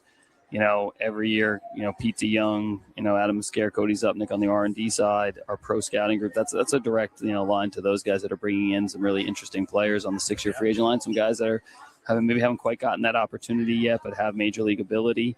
And then you give staff a chance to work with some guys like that. And then, it's been nice for me, like seeing the farm system where, again, it's from similar to a few years ago where we felt like, we had a James Wood or or Jackson Merrill that hadn't quite gotten to AA or AAA yet, so hadn't gotten the acclaim of being top-ranked guys. We've got some pitching, and we've seen that here in this camp. We're going to play our prospect game tomorrow, so you get a little better sense there. We've got some building to do and some rebuilding with some of the deals, but spring training is a chance to go see what's out there. And similar to what you're saying, Chris, it's we've got some talent, especially at the minor league level, to be interesting, and it comes from all different forms. It's not just your first round pick. It's going to find that 6-year Right. free agent or the guy that's on the bounce back. Yes, you enjoyed that as much as anything. It's a lot of fun. Finding those for sure. guys. We're talking to AJ Preller. I got one quick one with it's not about baseball. Tony Gwynn Jr. came limping into his apartment the other day, and he hasn't even told the audience about this, but Tony hurt his hamstring playing basketball with you. So we want to know, and his description of the whole thing was that he was blowing by his defender When the hammy gave out. And the hammy gave out. So is that an accurate description of how he hurt his hamstring? I was on separate court at that time, so I can't confirm the blow by. Good answer. I will say this: Tony is he's a very good on-ball defender. He's a very good. I mean, he's a guy that can play. affect shots, and he's a good player. One thing he's not a very good judge of how hard to go when you're coming up, when you're getting back started, because it feels like almost all these games I look over and Tony's playing very hard defense and very hard offense and getting after it. And then usually at some point in a 2 or 3 week period, he's in that training room and has to see he needs to take a little bit of period of time off. So it's good for me to play with him because I don't have to guard anybody good. I just let Tony do it. I'm a lot of times when I play with him, I'm like, hey, don't play that hard. But he gets after it and he can still defend. So which is not something I really do. I was very skeptical of the blow by thing because he kept making sure that we knew he was blowing by someone when he hurt his hamstring. So it's one of his great joys to play with you guys. yes, it I is. know He talks that. about it a lot. Hey, AJ, thanks as always, and another great season ahead. Good luck. Can't wait. Appreciate it, guys. Thank AJ you. Preller right there. We'll step aside and come back. A lot more Gwynn and Chris, 97.3 The Fan.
In AJ Preller parlance, Scraby, yes, he checked a box by coming on and being on our show.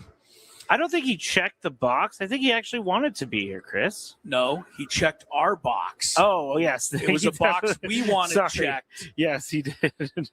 But my main reference is that I've never heard AJ Preller interviewed without him at least once saying that somebody somewhere checked all the boxes. Really? And that's what he said about Craig Stammen today. I got to pay attention to that. You've not ever noticed it before, Is it like a drinking game? I mean, I don't know if it's, I guess it could be. I think it's just kind of a, common phrase that AJ likes to use. So, I've noticed it over time. AJ Preller, nice enough to be with us. We've had another great day here at Padres Spring Training. Again, earlier thanks to Jackson Merrill and to Gavin Sheets and to Ty France. Yes, he was our first one today. It feels like 9 hours ago. It seemed like quite a while ago. And before we leave, we're going to give all of you one more chance to listen to our visit yesterday with Fernando Tatis Jr. Yes. It's coming up in a little while. Thanks. Also, before we get too much further into this, Scraby. Yes. We don't say this lightly, although it sounds like we do. There aren't too many program directors that I know of who would give up their afternoon on a Friday to sit in and run the board for us. That's very true. So, it's appreciated. Adam Klug. And the work that he does back there is a lot. It's hefty amount of work. So I always say I've never had a Boston radio, and Adam's going to be like, why are you guys doing this? I've never had a Boston radio that helps out as much as Adam, which is amazing. Yeah, so well, Adam. I'm not going that far. I'm just I'm just saying, it's Friday afternoon, and most program directors went home a long time ago.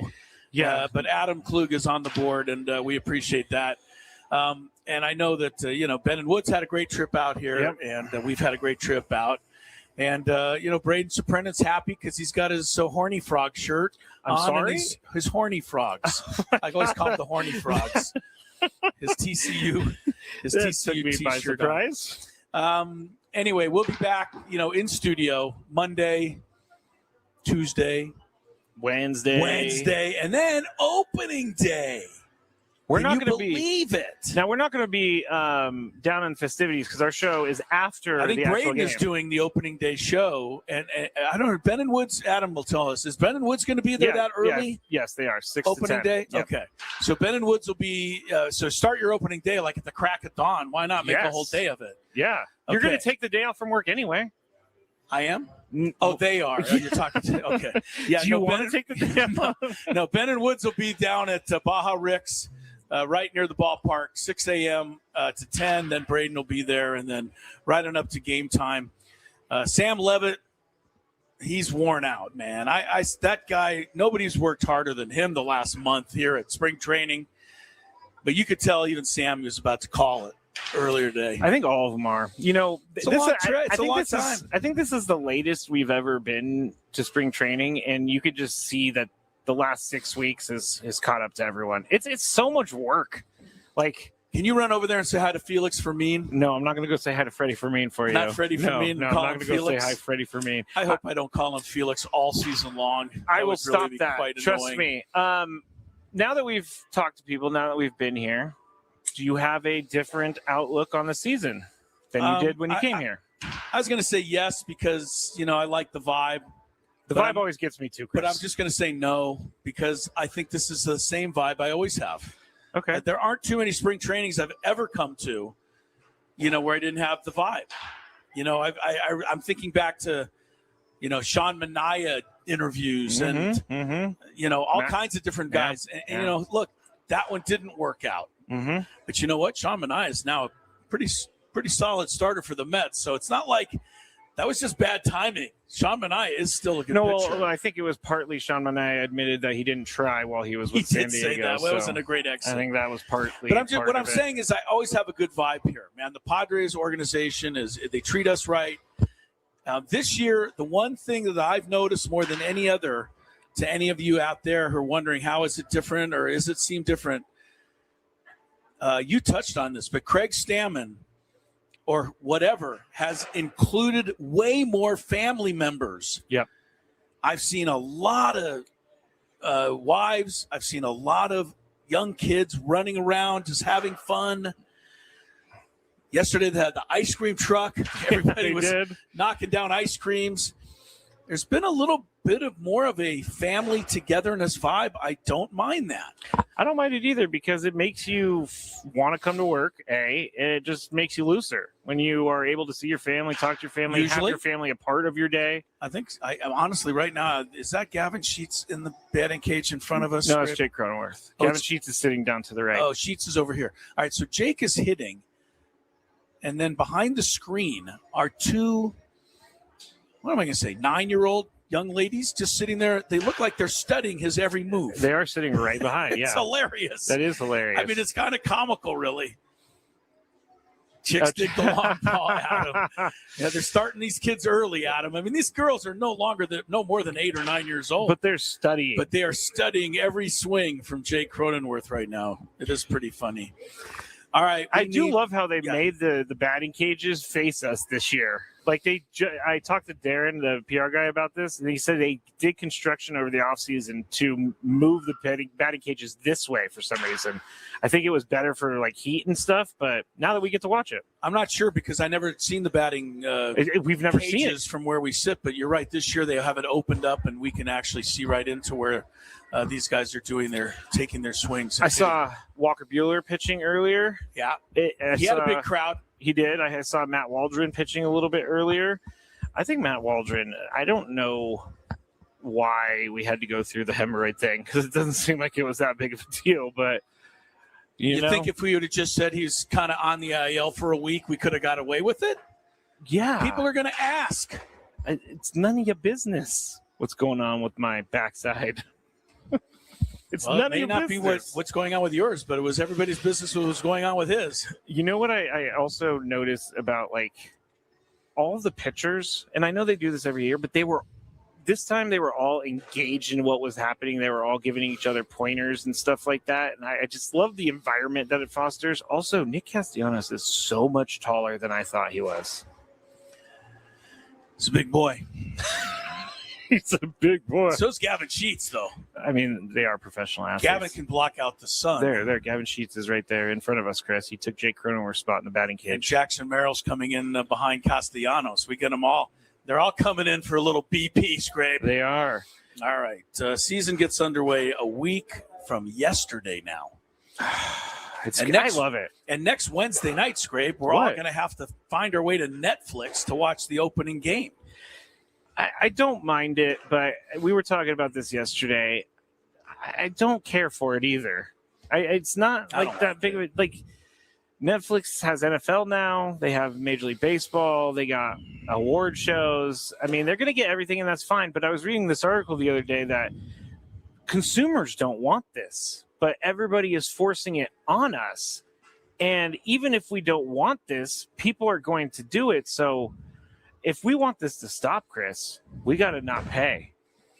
And it's never going to happen. Right. Well, I mean, name the person who has complained more about the Peacock network than me. You've complained a lot.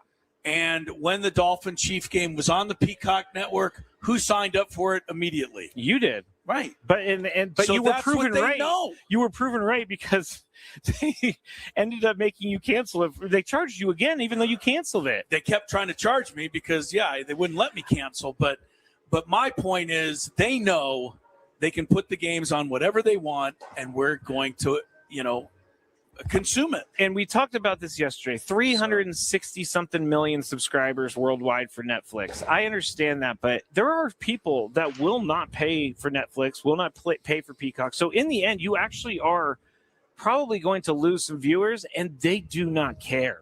That's the biggest part to me is the companies just don't care about the consumer. They just care about their pockets.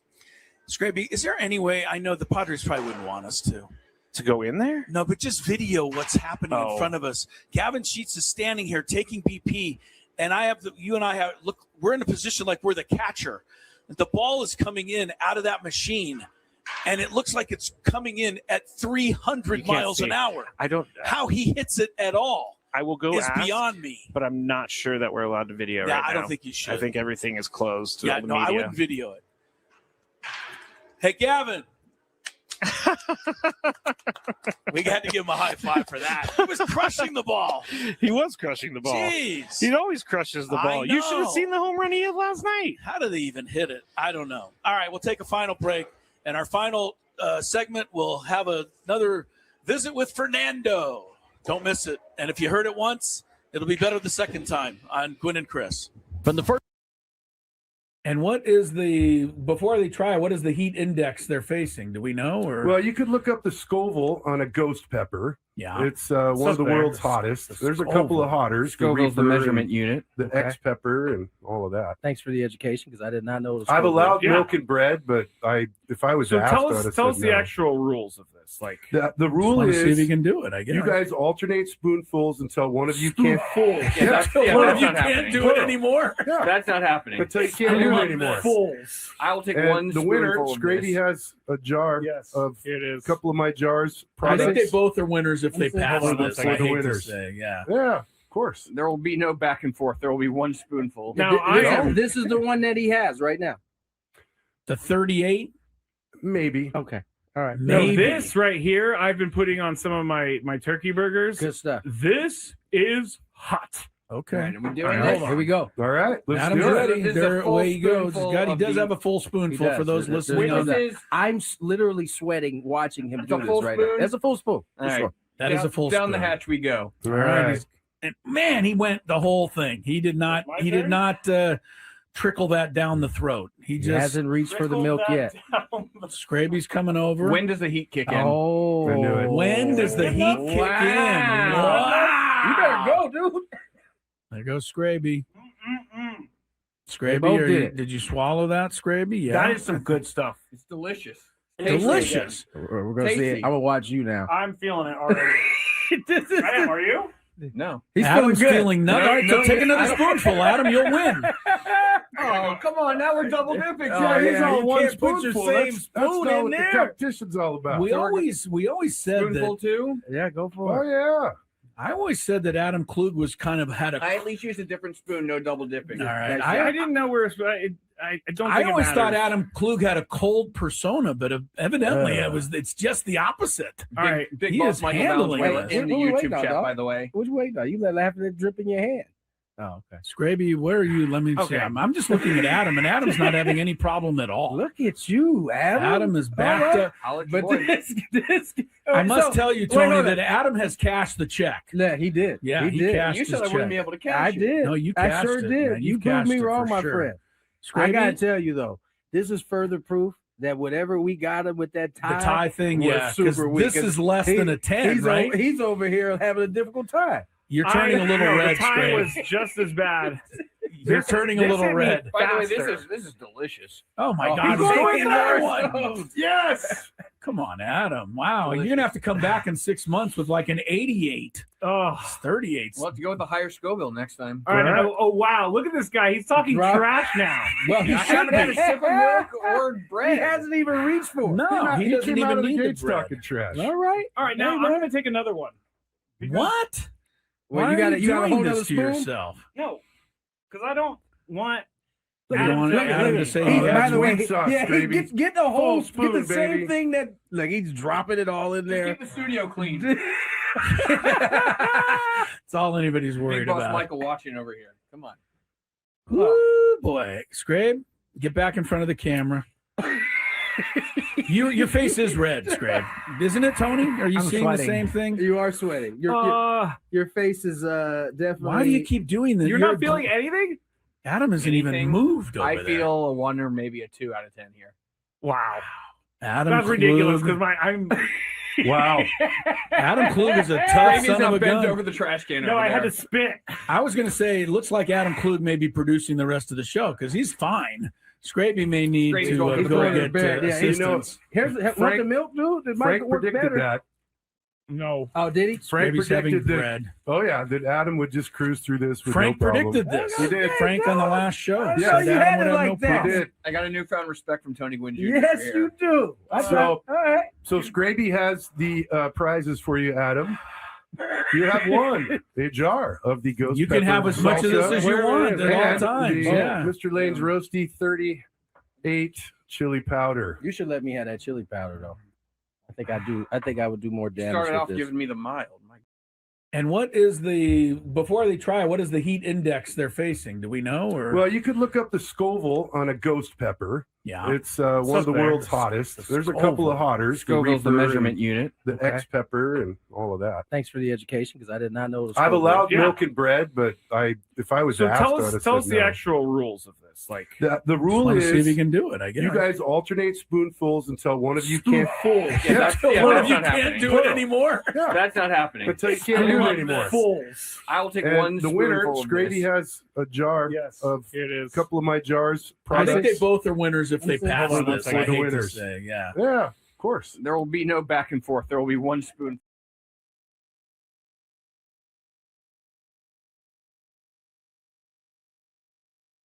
Last check of the March Madness scoreboard. About 7-8 minutes to go. Iowa 56, Clemson 48. If that holds up, by the way, Scraby, the number 9 seed will beat the number 8 seed in all 4 matchups this year. Interesting. Yeah. That's usually It's 50-50 game, but this year it's been all 9 seed. UCLA leads UCF, Central Florida at halftime 35-27. Purdue leads Queens 45-33. You know, by the way, Queens College is in North Carolina. It's I not thought it was even in New York. York. That's what I thought. Oh my goodness. Yeah. And one more halftime. St. John's having no trouble with Northern Iowa 47-28. That game is at Viejas Arena. Is Northern Iowa the Barnstormers?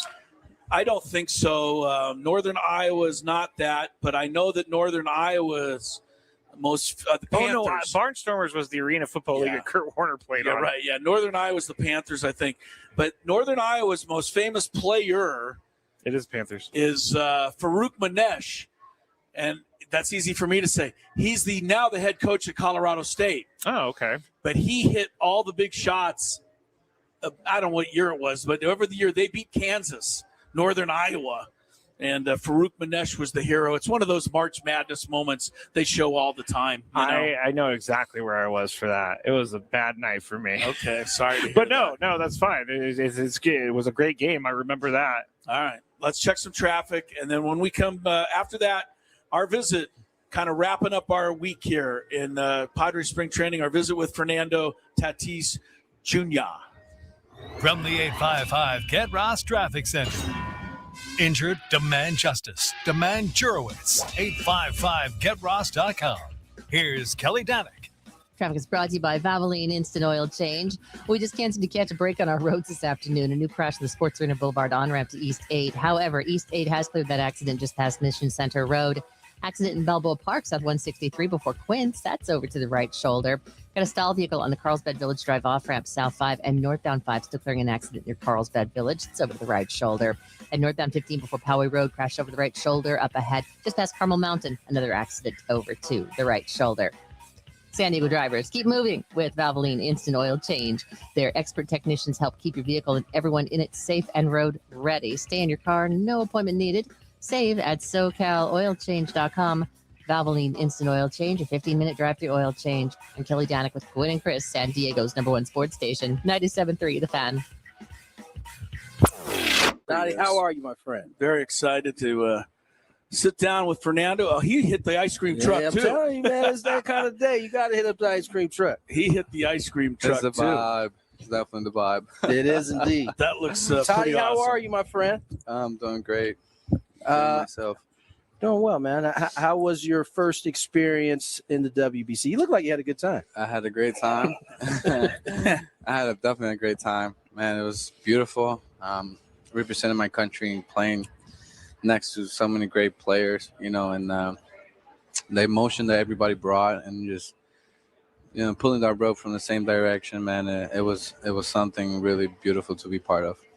What was the buzz down on the field like compared to, you've been in Petco for a great playoff game. I mean, was it pretty similar? It was pretty similar. We were just missing the drums, But, I mean, Petco Park, they know how to bring it. Those fans are definitely beautiful. They can make that stadium shake, and it was really similar. The only thing they were chanting in Spanish.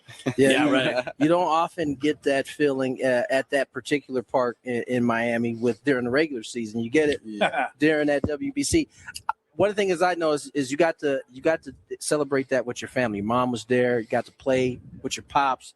What was that like, getting the chance to? I mean, I know you guys have shared the field in winter ball, but was it any different sharing it in that environment? I mean, such a way bigger stage, and being able to have my dad on my side, man, is different. It's definitely different, and he was all over me during the games.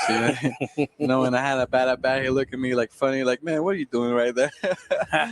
But it's definitely somebody I can relate. It's somebody that's gonna tell me the truth right away and what he's seeing is wrong, and it's just different. Father and son, and we had created that relationship since winter ball, so we know how to kick it in during a baseball game. Yeah, we give the Tatisas the nod over the Gwynns in the junior category. Sorry, Tony. I think that's but fair. hey, I think that's fair. This guy here.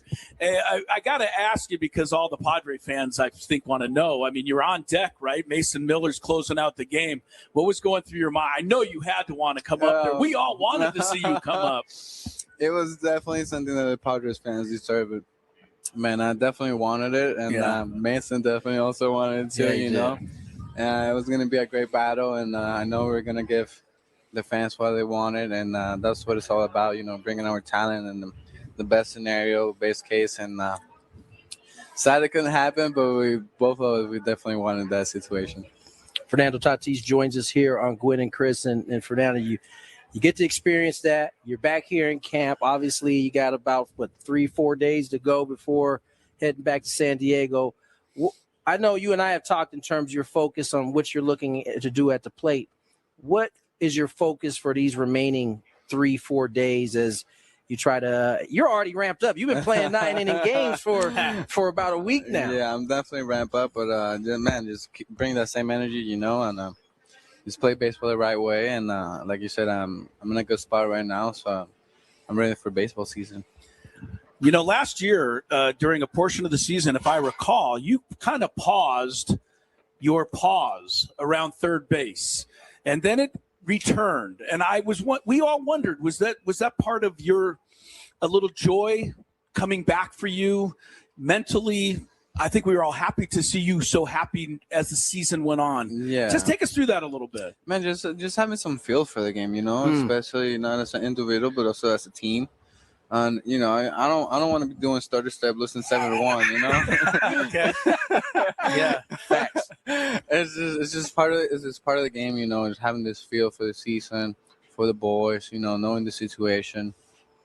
But I do want to celebrate every single time. I want to give the fans what they deserve. But at the same time, I need to show some respect for the game, for my teammates grinding with me, and 162 and even more. So it's just being detailed of what the game is asking you for, and but I definitely want to celebrate for my fans. I want to show them what they want, and I just want to give the best show they can have. Do you know how many kids probably in their backyard pause before they go around third base? I just was at a little league game yesterday, so I saw plenty of it. Oh, yeah, 100%. See? Yeah. Todd, you obviously have had some tremendous success in this league, but there's still a long way for you to go. I mean, what is it that you want to accomplish individually? I know we know what the end goal is for this ball club. That's to win a World Series. But for you in particular, what are some of the things you're focused on for yourself this year?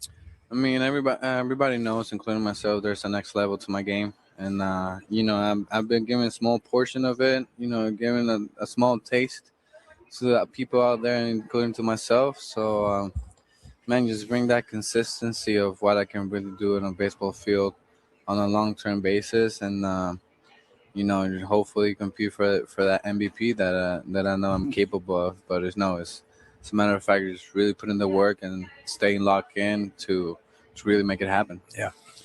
Last thing for me, Fernando, appreciate this, obviously. What does winning not one, but cementing yourself as a great outfielder to win a second glove, not Gold Glove, platinum no glove. shortchange on man. Especially when you were a shortstop, right? I mean, people kind of forget about this. You did this at a second position. What does that mean to you, and just in being able to show people your dedication to your craft? Man, a lot of hard work, a lot of great people around me, helping me, to stay focused out there, to really practice on what it needs to be to get better as an outfielder. But man, it's just a true blessing, to people to see the hard work, see the dedication, see the the work that we're putting on the field, and really just glad that I made it happen that way, especially like you said, going to my second position. So just hopefully, trying to keep that good work and cement myself even a little bit more to keep winning it, or keep bringing that gold and platinum. So there's a lot of baseball ahead of me, so just looking forward to that challenge. Last one for me, Toddy. You sent the Padre folks in a tizzy when you were doing so well in the leadoff spot for the Dominican Republic. They've been peppering Stan here, and if that is going to be the same as thing if here, we get to write the name in, right? Do you have a preference? I know you're going to hit wherever they ultimately ask you to hit, but is there a comfort level at a certain spot? I don't really know, man. I don't really go where I'm hitting. It's just, I'm a baseball geek. So I want to see how is the best construction of our lineup look, and from there, I know I'm capable of checking in on whatever area that you want me to. So I'm more focused on that than where I'm going to be myself. It's like how the lineup works best. Yeah, how can this offense work at its best, and how can everybody check into their best tools? I'm more into that area. So if that's first or second, third or fourth, I'm going to be there. So whatever my manager wants me to play the best baseball game this season, I'm going to be ready for battle. It's a good thing he said that, because Stammen was with us early. Said Fermin's going to bat second. You're batting eighth this year. So I hope that's. He didn't tell you. Oh my God! It was just. I wasn't supposed to say. Thanks, Fernando. Sorry, we appreciate your time, man. Thanks for coming on, spending time. Welcome back, my friend. Yeah, appreciate you, man. Good to be around. All right, there we go. Is this me? No, you're on. Oh, I'm on. Sorry. Yep, you're on. All right, Fernando wraps it up there. I wrap it up by telling him he's bat eighth. You think he had a half a second of trepidation there? No, I don't either. But he did just get done saying he'll bat wherever the coach told Right, him he to. said wherever. So hey, All right, well, we're just about set to wrap things up here. What if he got mad and he was like, "I'm out of here"? You said what? You're about to be eighth. Anyway, every time you do one of those type of little comment question like that, I'll be honest, out there. You do, and I honestly do think it over before I do it. I never throw those out there half-heartedly, because you got to be careful. You don't want to hurt somebody's feelings or say something like that is off, the mark. You got to see how the interview is going. Is it fun? Is it light? Right. Then we can do this. If it's not, probably wouldn't try that with Mike Schilt. You know what I mean? Like, hey, Mike, I heard you're going to bat Fernando eighth. What did you say, roller coaster? Yeah, what the hell you talking about? What the hell you talking about? Nice English. that is great. Goodness gracious. I've been here too long in the heat, Scrape. All right, so we're driving home tonight. I'm driving home tonight. Look for me. I'll be the guy driving past you, or probably you'll be driving past me. But I'm a little worried because it's so hot. I don't mind sharing this. Oh, no. These young girls are sitting over there. I don't want them to hear. Turn around or something. I'm turning around. Scrappy, my Gundies are kind of stuck to my tush because it's so hot, and now I got to go sit in the car for 6 hours. All right. Everybody's ever driven in the heat knows what I'm talking about. Sorry, I don't know this person. Yes, you do. I don't know this person. Actually, when Chris kind of mentioned that earlier, and I go, this is why you need to wear compression shorts while you drive. No, you might be right. What do they call bike pants? Another, I don't have those. I wear those when I golf so that I don't get the bunch. Do you think I could run in there and ask Tony Patrica for a quick pair? I'm sure they got him plenty. of sliding shorts. He's got to have a few extra lying around. I mean, after all, I'm already into him for $100 on lemonade the last 2 days. So might as well add some compression shorts to my tab. You went into the forbidden zone multiple times and did not get in trouble. I went in and got lemonade only, though. I didn't risk it beyond that. I find it funny you get lemonade. I don't know why. I just never think of lemonade as a beverage to I find it to be, just a tad above water in terms of some taste. Really? A little sugar. So, a little hot, a little boost. So you're not talking about water with lemon. You're talking about lemonade. Actual lemonade. Yeah. All right. That's what I went. That was the go-to this week. So, all right. Thank you, Adam. When is that music going to play? Because it is getting hotter. If it somehow could get hotter, it is. As we wrap things up, what did you have? Oh, are you going home too right now? I'm going home after, but what's weird is that Scraby goes home. He doesn't take he takes the 10 the whole way. I don't get that. Because if I go the 8, then I have to go up to Carlsbad. And instead, I can go through Temecula and then go and pop out in San Marcos area. Find that interesting. Okay. I'll be looking for everybody probably at the Loves in Gila Bend. Oh, Gila Bend. And at the McDonald's in Yuma. Those are our normal 2 stops on the way home. That is true. So we'll see how it goes for the rest of you out there. Thank you, Adam. Thank you, Adam. Thank you, Scraby. Thank you, Tony. Thanks for all the Padres making it fun the last couple days. We'll see everybody back home on Monday at 2 o'clock on 97.3 The Fan. Adios. Bye.